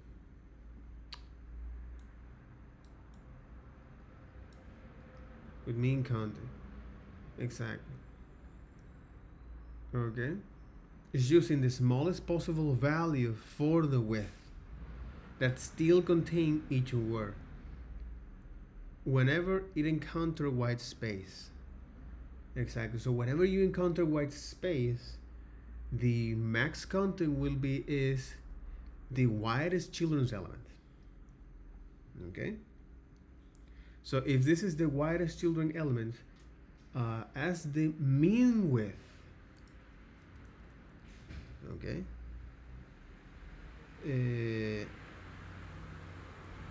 and it exactly, and the mean content it say, hey, exactly, this is the max content. It takes is the mean content it takes is the widest children's elements. It's gonna based on the intrinsic values, aka I'm gonna take what is the greatest the widest children elements, and that'll be my value. Okay, which is in our case with mean content is that, hey, the widest element here, that'll be my content. Okay, that'll be my mean width. All right, that'll be my mean width, and the max width is the max content, aka I'm gonna take is the smallest values, the smallest children's width without breaking a line. But if that is without breaking a line, without breaking a line. Okay. Without breaking a line, but it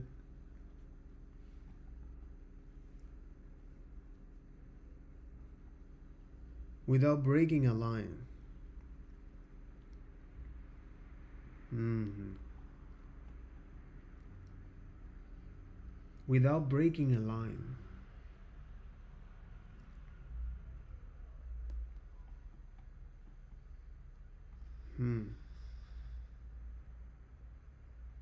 Without breaking a line. Uh, so without breaking a line in the max content here.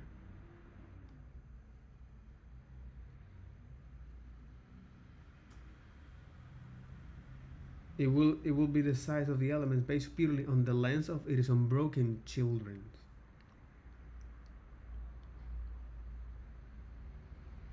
The max content. So the max width will be is the max the smallest element. It will be based on its smallest. It will be based on its smallest, widest, shortest. Okay, it'll be based on its shortest element. It'll be based on its shortest children element without breaking a line.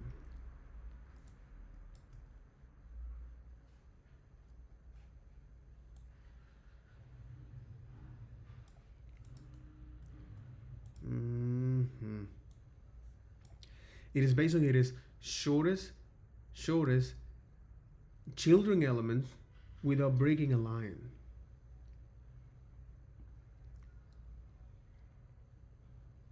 Mm-hmm. No, in an unbreakable element here. Feed content, max content, and mean content.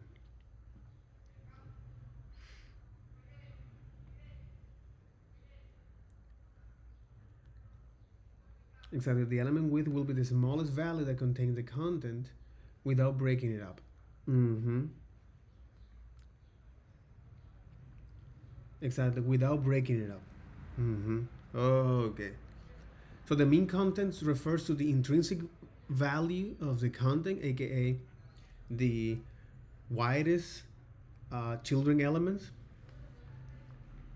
Okay, that is the mean content. All right, and that will be the width. The max content say, hey, it is the opposite. It'll be the shortest elements. It'll be the shortest elements, the shortest, uh, the shortest, the shortest width, the shortest width element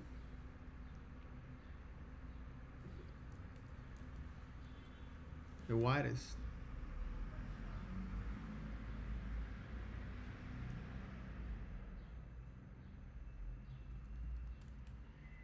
The shortest.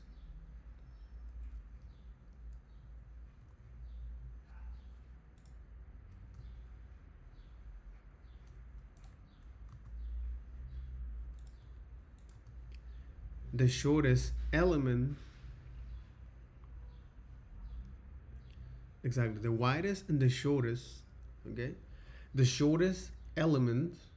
Um, the shortest children elements here. It'll be that. The shortest element here. Okay. So whether it is the widest elements, which is the mean width, the mean content. The mean content it is based on its widest elements, exactly. It is based on its widest elements. Uh, Whenever it encountered a white space. Okay. This is the mean content.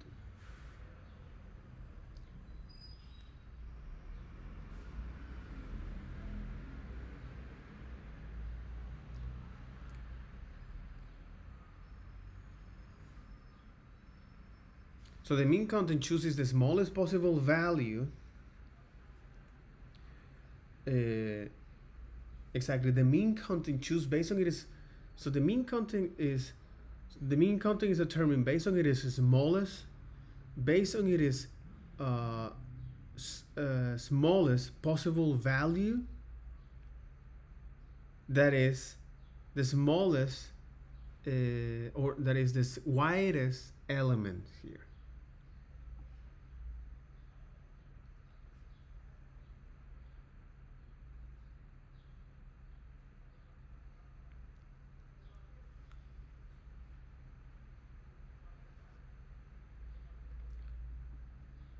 Because that's what it's doing. So the mean content is the minimal possible width based on the widest children element, and the max content is the based on it is unbreakable.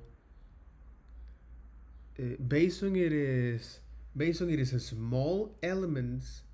Based on it is smallest, or based on it is shortest children elements, uh, without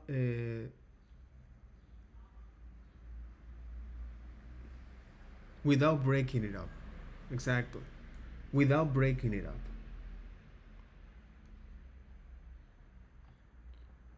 So without breaking it up.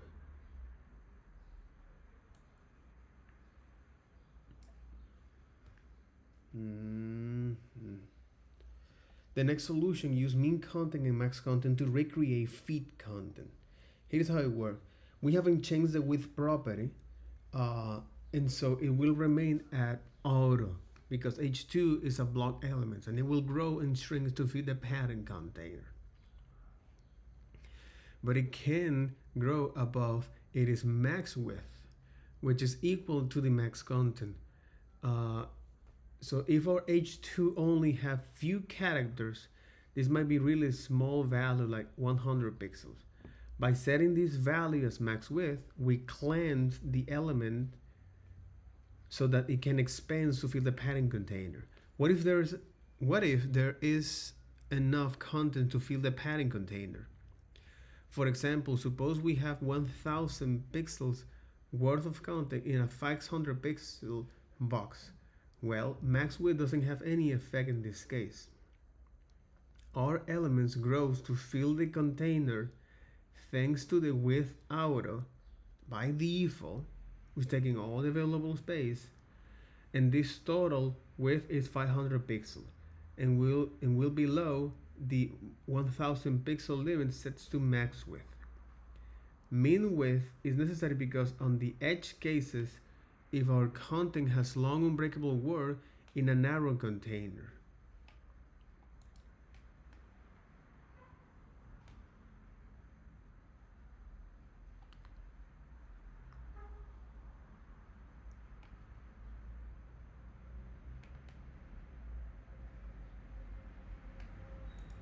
But this is if you don't pass is but this is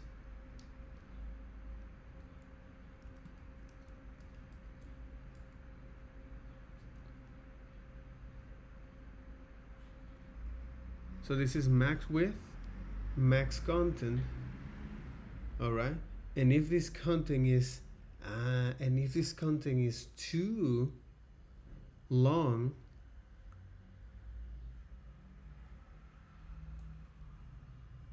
anti-disestablishmentarianism. If this content is too long, right? With mean width, you say, hey, I'm gonna take with mean width, the mean content is say, let me take is the greatest value with min content, say, let me take the widest children elements uh, as the container, as the width of this. That'll be my min width.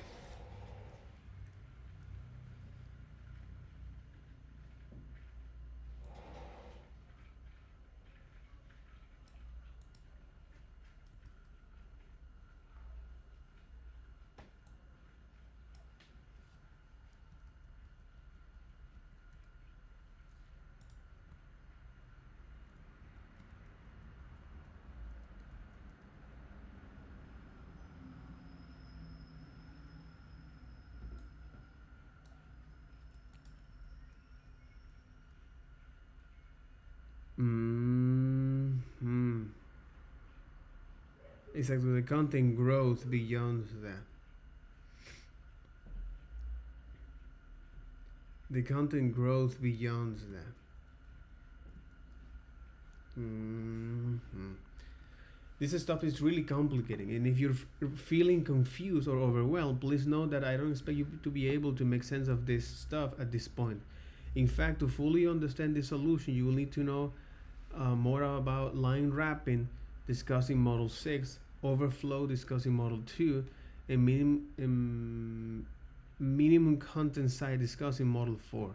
It might be worth bookmarking these lessons as coming back into once you're near on the end of the discussion. It's just that you have much easier time make sense what's going on here. Okay. Mm-hmm.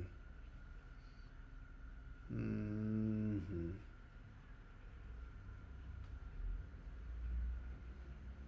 Mm-hmm. All right.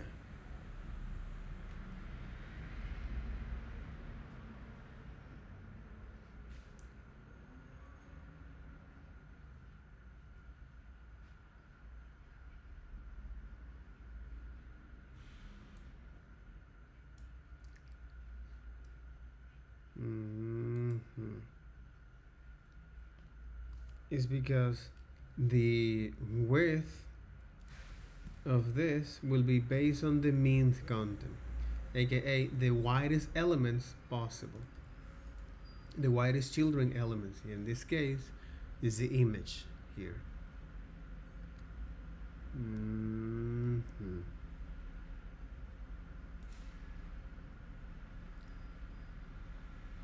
So the figure element is a block level element, and like all block level elements, it's going to want to expand and greedily consume all of the available space, and what we're left with is this kind of not very nice looking effect. What we want is for this border to kind of taper along the image and be as small as it can given these variable sized images.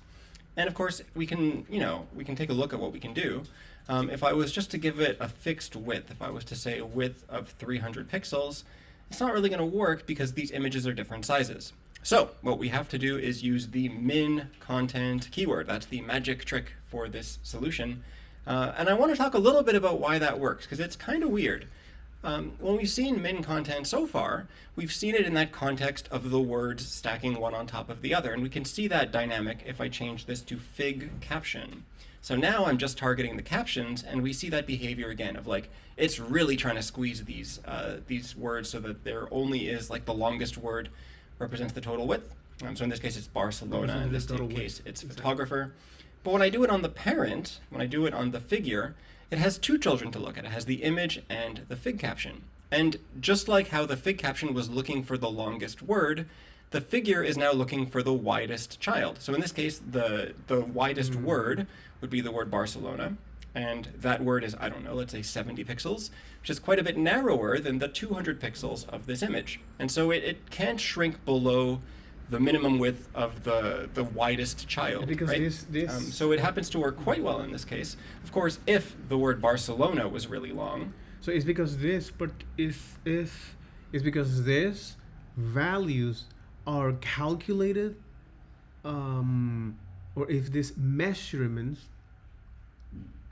as you eloquently describe here, right? With the mean, the maxes, is keywords is based on it is measurements, or it is keywords, right? And when you talk about now keywords, for example, in the case of fit content, max content, and min content, they are going to be dynamically computed based on its children.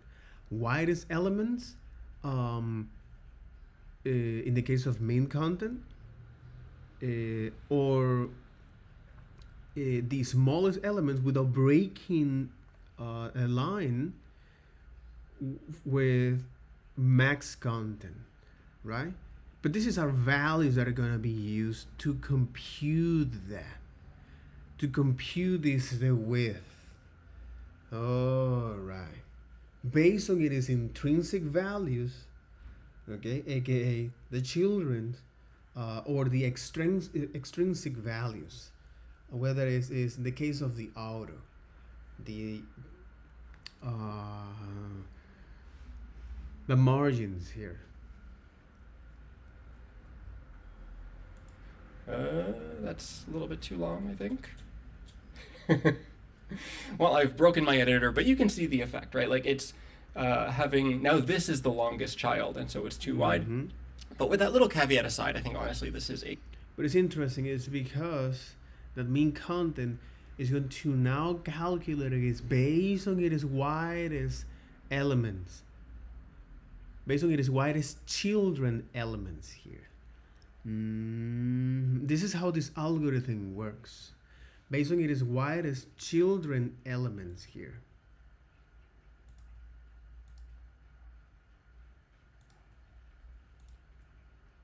You see, based on its widest children elements here. Exactly. So I'm going to look at any of these children, what is the widest element, and that'll be the width of this container.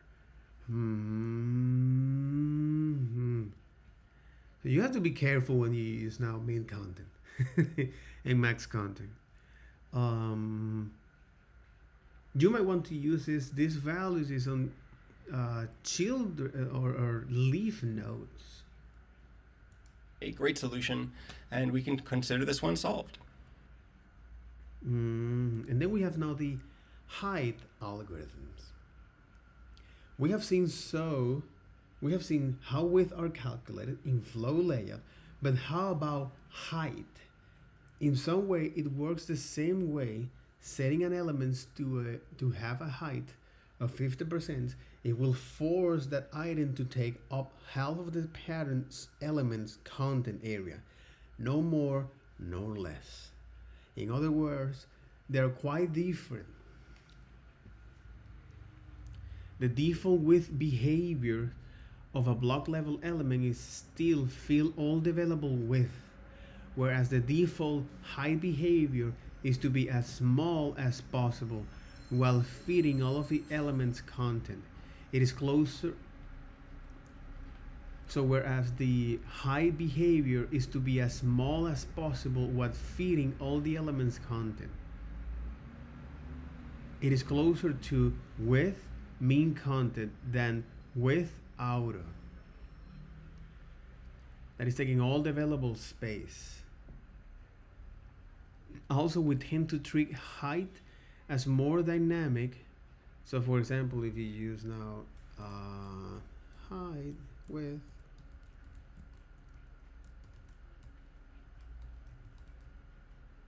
it takes all the available space, right? It say, hey, the width is the available space. So if for some reason we say, hey, the body is now the width of 50%, exactly, it's gonna take all the available space based on the pattern size.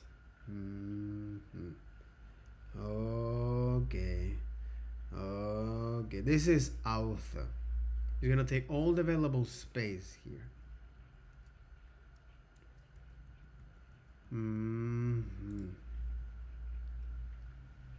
But high behavior is to be as small as possible, aka as the max width.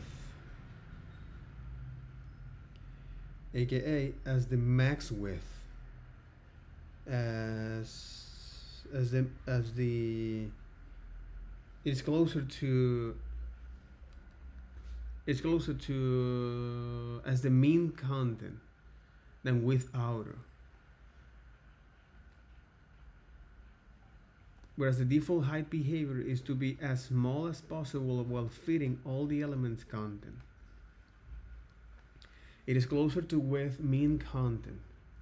But when mean content is say, hey, I'm gonna take the widest element to fit that, and that'll be is the dimension here.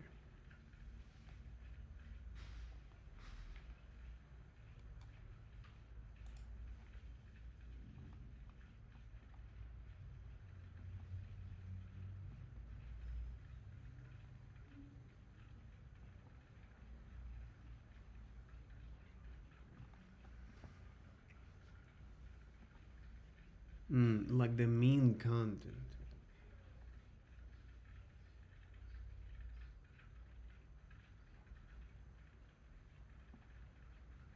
In this case, we win up with a very narrow heading because it chooses the smallest possible value for the width.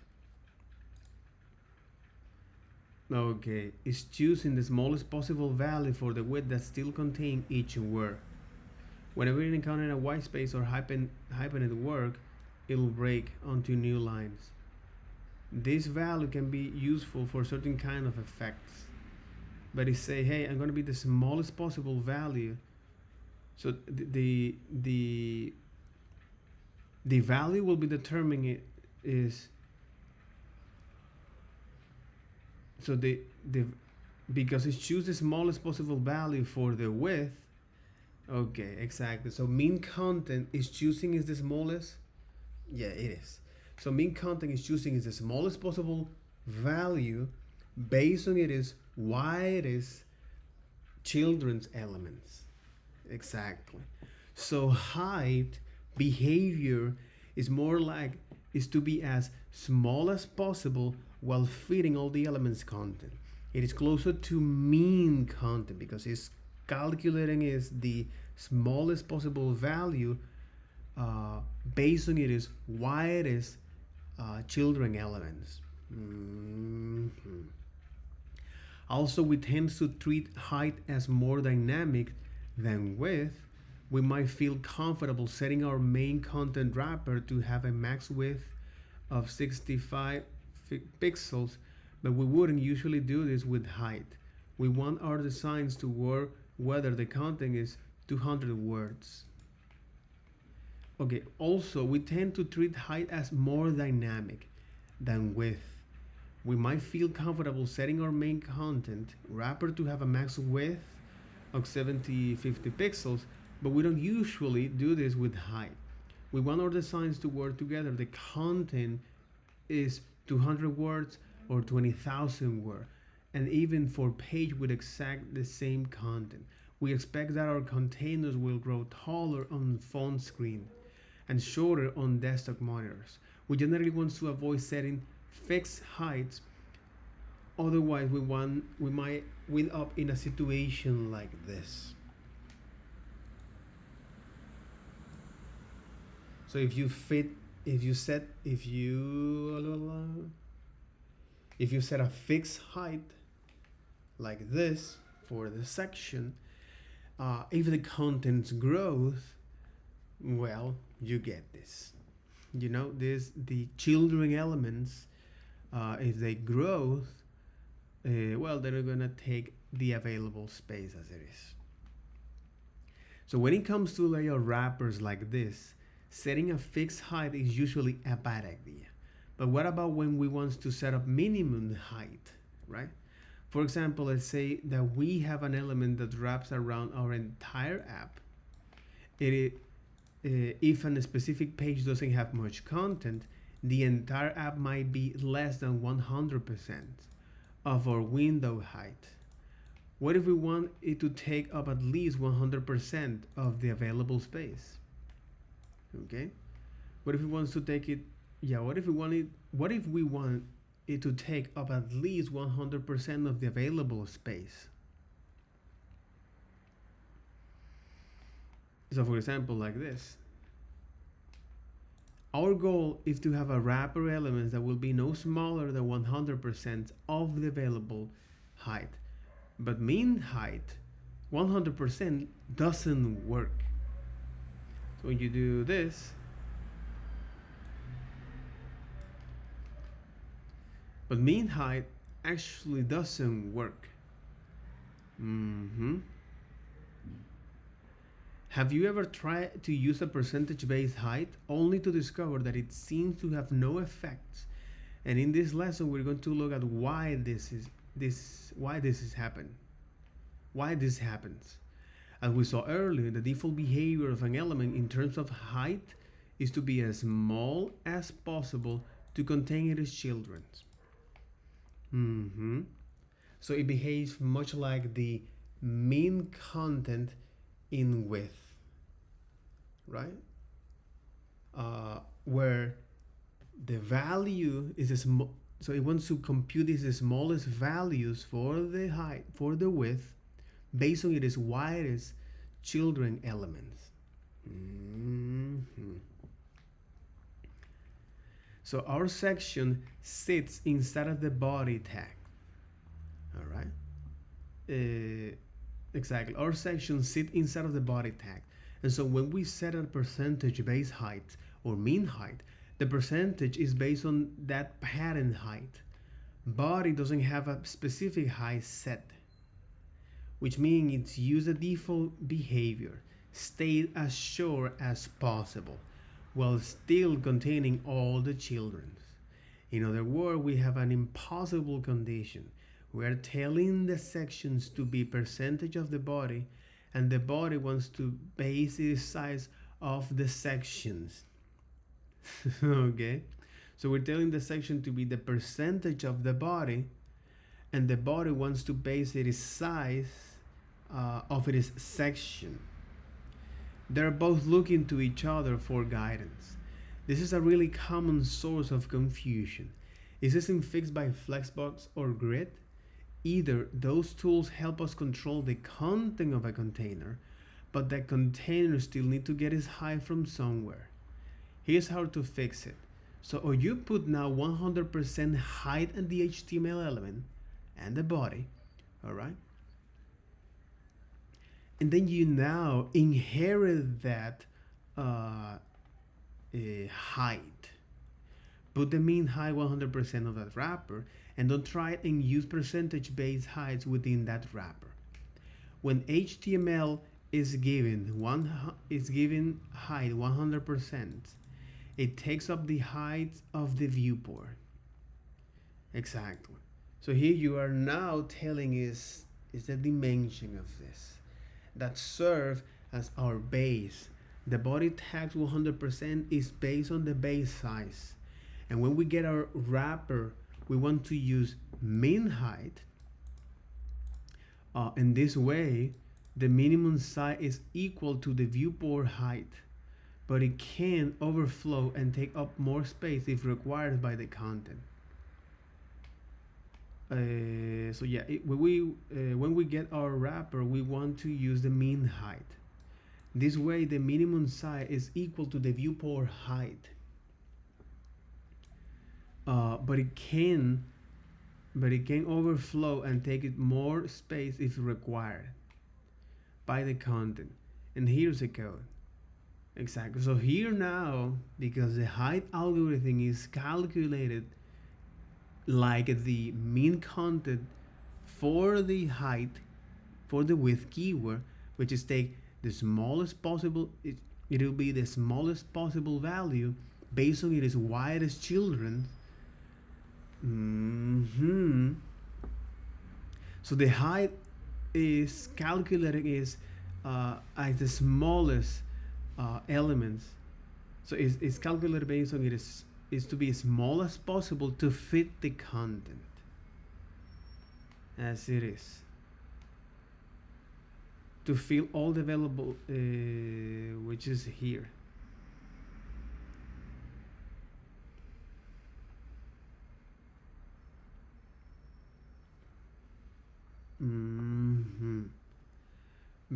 is this. It's small here. So the height behavior is to be as small as possible when fitting all the elements, content. Okay, I want to be as small as possible while fitting all the elements content. Okay. App wrapper gotchas. JavaScript frameworks like React will render an application into a container elements in order to percentage-based heights to work.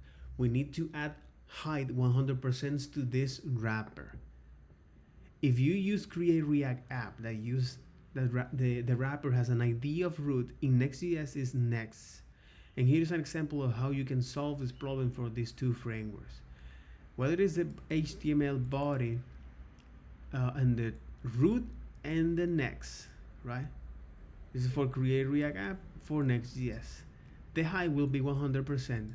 Know that this isn't specific to React. We need to include selectors for every element that sits between the root HTML element.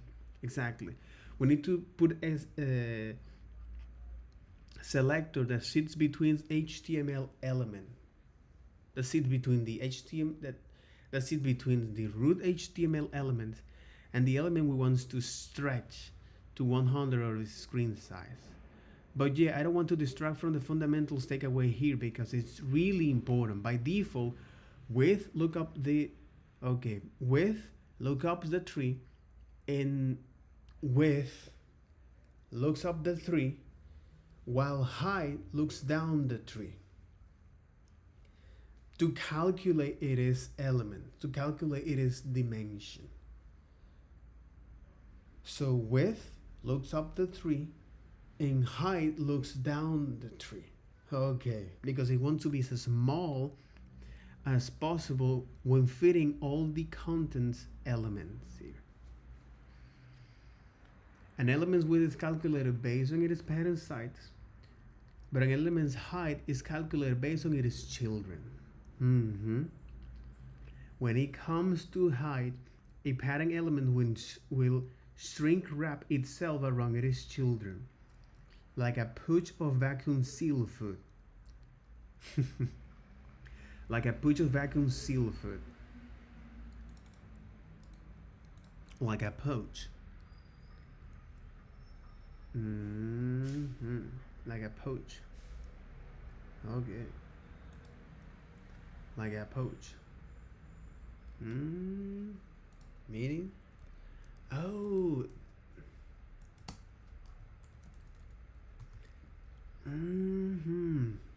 Pouch.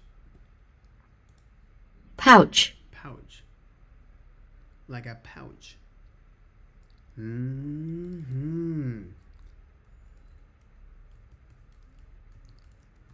So this is what a holy hell. This is what a cartuchera means. Like a pouch. Oh, okay. A pouch. Una cartuchera, un small bag. Un bandolero. Okay, holy hell. Pouch. Okay. Oh, holy moly. Like a pouch of vacuum seal food. And we can override this default behavior by specifying an explicit value, for example, width 300 pixels and height 500 pixels. So don't look up down the tree for the height, and don't look up the tree for the width.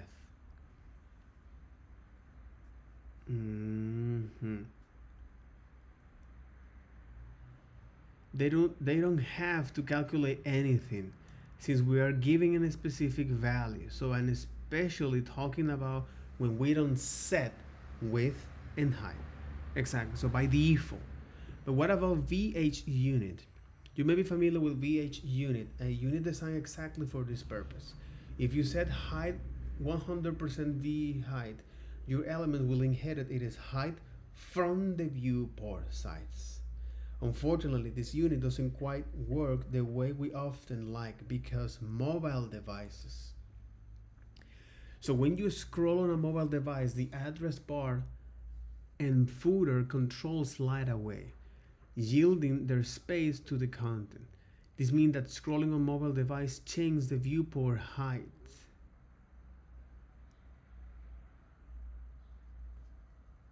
To avoid flickering UI, browsers like iOS Safari and Chrome's Android will set the VH equal to the maximum viewport height after scrolling. This means that when the page first loads, 100% will actually be quite a bit taller than the viewable area.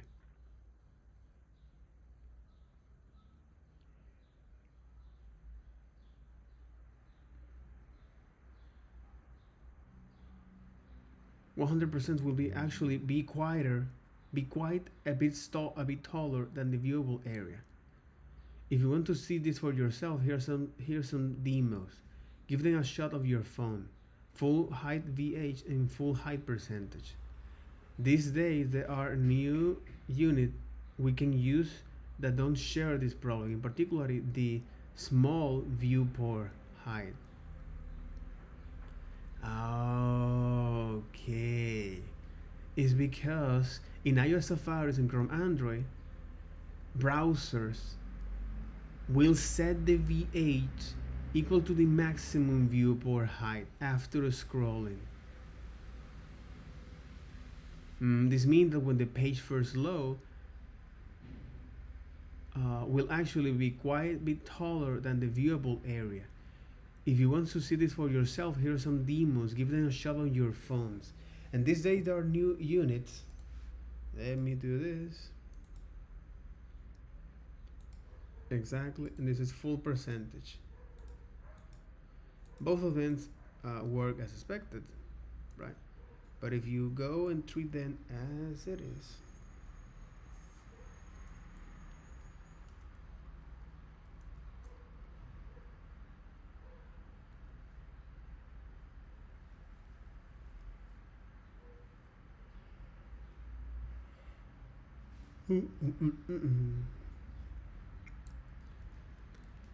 but if you go and treat them as it is, so for example, let's take a look at this.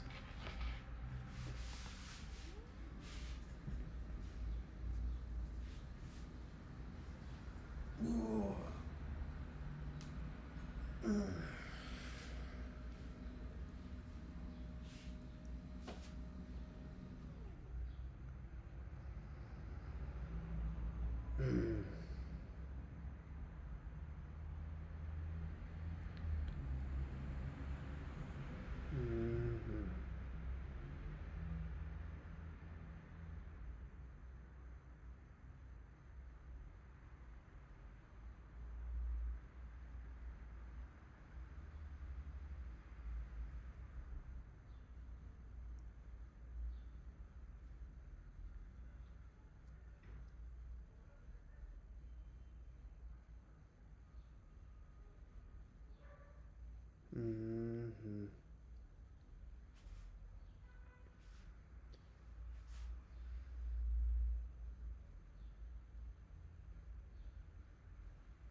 What's the name of this?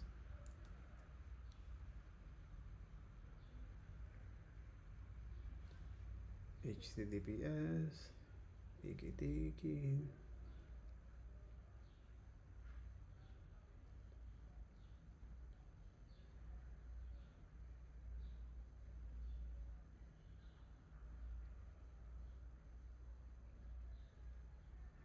slash demos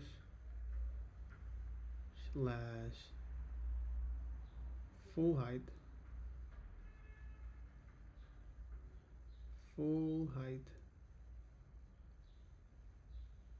VH.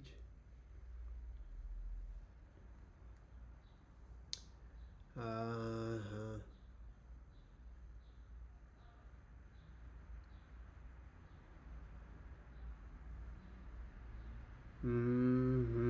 What the hell is it?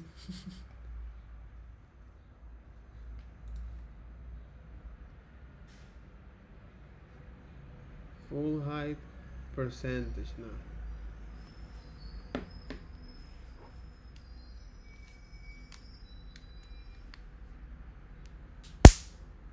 Go in peace.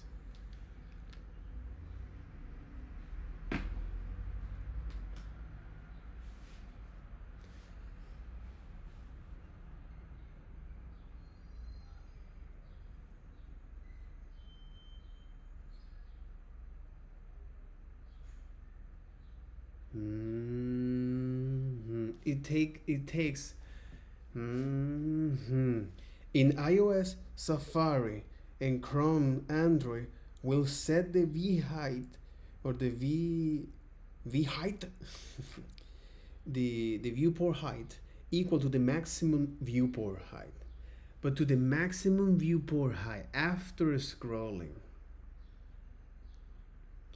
That's interesting. After scrolling. Exactly.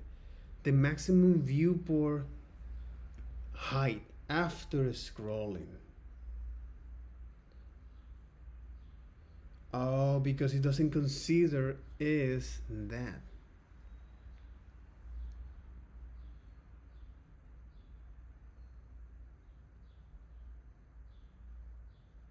Mm-hmm. And the thing here is that because so when you scroll on mobile device, the address bar and footer controls slide away, yielding their space. Mm-hmm. So exactly when you're scrolling on mobile device, that's what happened. The address bar and footer controls slide away, yielding their space. This means that scrolling on a mobile device changes the viewport height. Exactly. In a mobile viewport, scrolling on a mobile device changes the viewport height. To avoid flickering UI issues, browsers like iOS and Chrome's Android will set the V height to the maximum viewport height, aka including is the footer as well. The address bar and footer control slide away. So it is including is the address bar and the footer. That's what is the maximum viewport height is all about, right? So making is the when will the page load, make then is the content a bit taller than the viewable area. So to fix this, there are new units we can use that don't share this problem, and that is the small viewport height, which always responds to the shortest viewport size, the initial condensed viewport. But this is because on how this device works here. In case where we want an element height to be equal to the viewport, my recommendation is to do this. Fallback for other browsers, but uses a small viewport height. This unit is available across all more browsers, but it's still good to provide a fallback for older browsers. It is still worth knowing how percentage-based height works, since there will be cases where you want to use a parent container size rather than the viewport. But hopefully, this new SVH unit comes in handy. But what about the footer? Earlier we talked about the common UI challenge of having a footer that stayed at the bottom. Having a full height container, it is important. It is an important prerequisite, but we haven't seen the tools needed to finish solving this problem. Ultimately, the goal with this model is to get comfortable with the height algorithm in flow layout to understand why heights and mean heights sometimes don't do what we expect, because their looking is down, so it is by default it is calculated based on the by looking down the tree. It is as small as possible, so the value by default is being small as possible when fitting the contents element.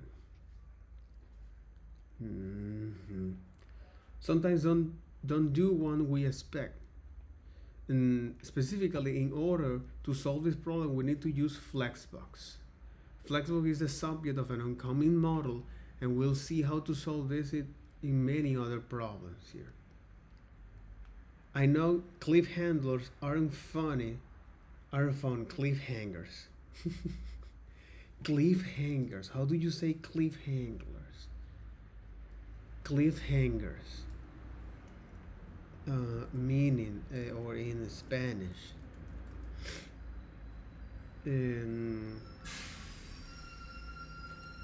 Sí, situaciones tensas. Final en suspenso. Cliffhangers.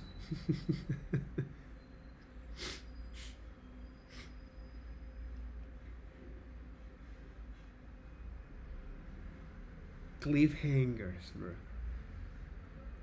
Cliffhangers. Agarrándose de acantilados, así. Agarrándose de acantilados, de cliffhangers.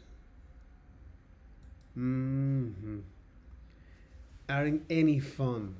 Though, so here's a solution. If it doesn't make sense, you don't yet to worry. Before too long, we'll become a Flexbox champion. No, but the thing here is that you're going to define is a wrapper that is a Flexbox, where this will take all the available height. All right, which the mean height will be the 100%. All right. In the footer, the height will be calculated to be as small as possible here, which is in this case like this, right? If you say this to be as small as possible, and when you run this, no, no. What about now?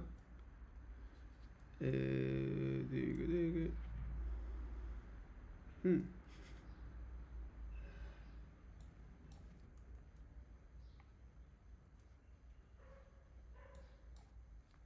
I don't think this is working. Yeah, it's not working. No. What about now? Okay. Stop. Mm-hmm. Exactly. So now it works. Exactly. It's to be small as possible. All right. This so the wrapper in itself will be is to take all the available space, all the height available space. That'll be our mean height. Okay. And now I don't specify any height content here. In fact, this is taking all the available space, I'm assuming. No, no, no. It's not taking all the available height space, right? Exactly. And what we're doing here is that. Okay. And now we want is to look at this. We can say is margin auto, all right? And because this is a flex box, we can say margin top. We can say is this margin auto, okay? And we are now centering is these elements at the center of this content here. Or we can center this element as it is. But this is all of this is thanks to the display flex, right? This is thanks to the display flex, which say, hey, let me now wrap all of these elements, and in this particular element called footer, all right, I'm gonna take all the available space. I'm gonna so the margin will take all the available space from top right, bottom left. All right, it's gonna take all the available space there, and this is it. So if you say, hey, I do want is to now take all the available space on the top and put it down there. Oh my god, okay. Holy French toast.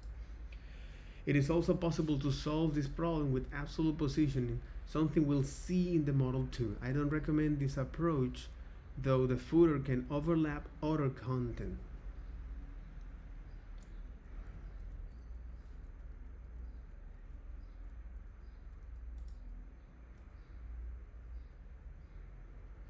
Unless you're very careful and use hacky workarounds. But again, this is just to show that you can. So with margin auto, you can now center elements because you're telling to take all the available space in that particular direction. And then we look now at the margin collapse. Okay. So earlier we talked about how margins is akin to personal space. Let's suppose that we want to keep 6 feet or 1.8 meters. Okay.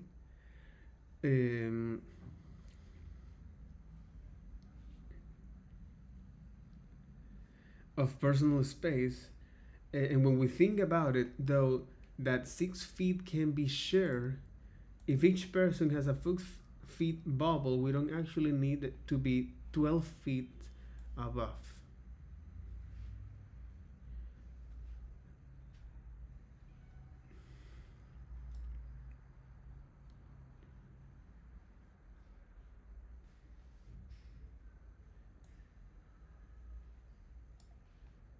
The margins are overlapping, but that's okay. Too close, margin not respected. And margins work in similar fashions. So earlier we talked about how margin is akin to personal space. And let's suppose that we want to keep 6 feet of personal space. When we think about it, though, that 6 feet can be shared. If each person has a 6-foot bubble, we don't actually need to be 12 feet away.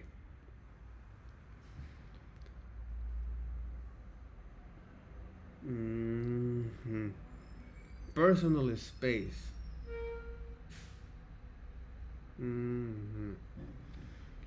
Margin works in similar fashion. Adjacent margin will sometimes collapse and overlaps. This can lead to some surprising behavior, and let's explore in this example.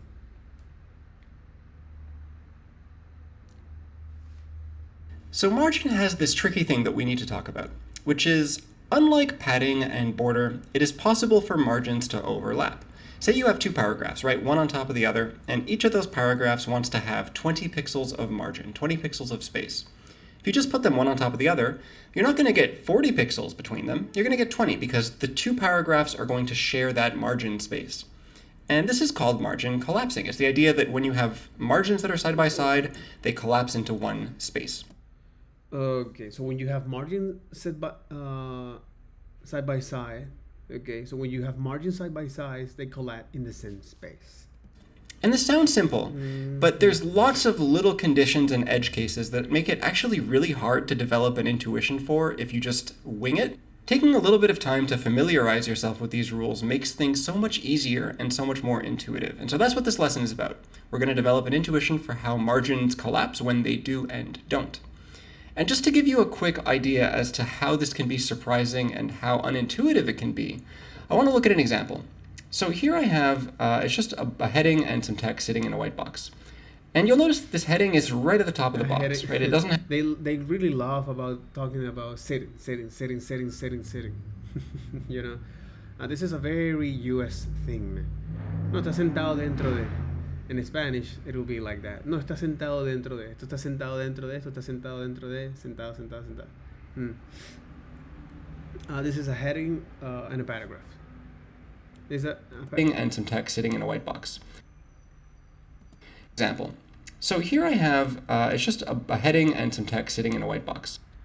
This is a heading and a paragraph sitting on text box. And you'll notice this heading is right at the top of the box, right? It doesn't have any breathing room. So you might think one way to solve for this is to give this heading a bit of top margin. So I'm selecting just the heading, right? Not the container, but the heading. And I'm going to say margin top. And let's give it 24 pixels. Right. And what you'll notice is it's not moving the heading down. It's moving the entire container. If I look at the container in the DevTools, right, it still doesn't have any top margin. If I scroll all the way down here, there's no top margin. So it is the margin of this heading which is pushing the whole thing down. And this is weird. We can make this even more noticeable if I increase the size of that margin. Let's bring it up by an order of magnitude. And now you'll see that all of this space isn't getting between the element and its environment. It's transferring up to the parent. This probably doesn't even seem like margin collapse, but it is, and we're going to talk about why that is.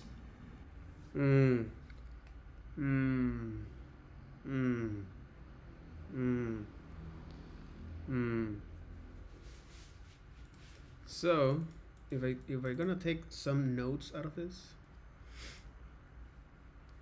and by notes I mean is from the CSS.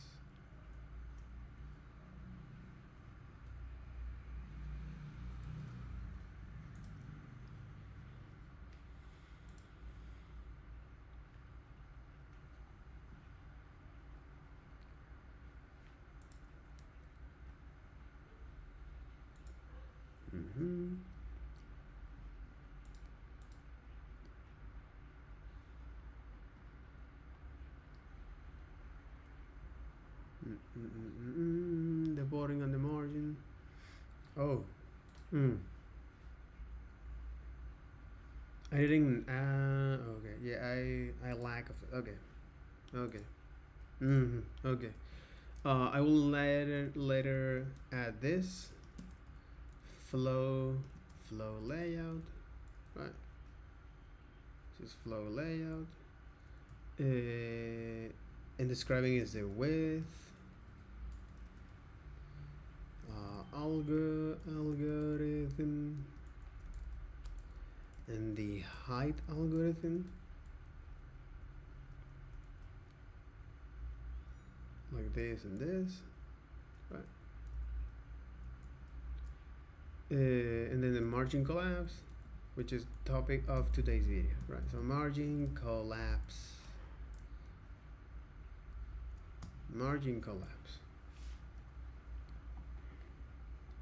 So margin collapse, so is the idea that margins side by side are collapsing into one. The little conditions and edge cases that make it 20 because the two paragraphs are going to share that margin space. And this is called margin collapsing. It's the idea that when you have margins that are side by side, they collapse into one space. Exactly. It's the idea that you have margins side by side, they collapse in the same space. And this sounds simple, but that are side by side, they collapse into one space. Or they collapse into one space, because that's what it is, man. So margin collapse is the idea that margin side by sides collapsing into one space. Okay. Into one space, right? So even the example that is using here, for example, your personal space. So for example, your personal space, okay,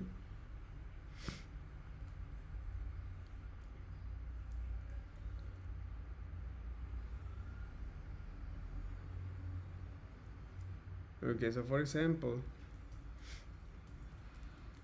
let's say your personal, you want to keep a 6 feet or 1.8 meter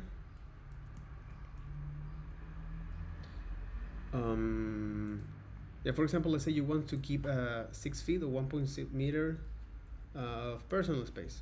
Of personal space.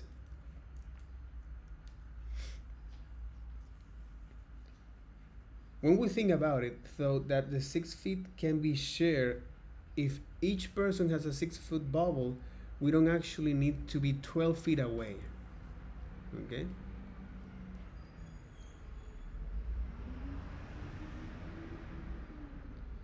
So when we think about it, all right? So when we think about it, if each person has a 6-foot bubble, we don't actually need to be 12 feet away.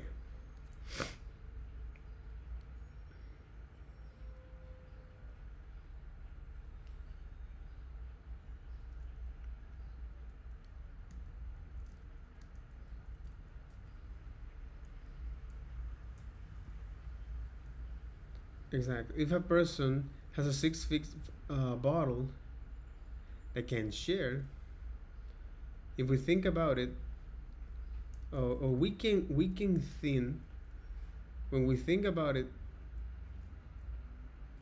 we can share that 6 feet personal space. We can share that 6 feet. So if each person has a 6-foot bubble, we don't actually need to be 12 feet away. If each person is 6 feet, if each person has a 6-foot bubble, 6 foot 6-foot bubble, right? We don't actually need to be 12 feet away. We don't actually to be 12 feet away.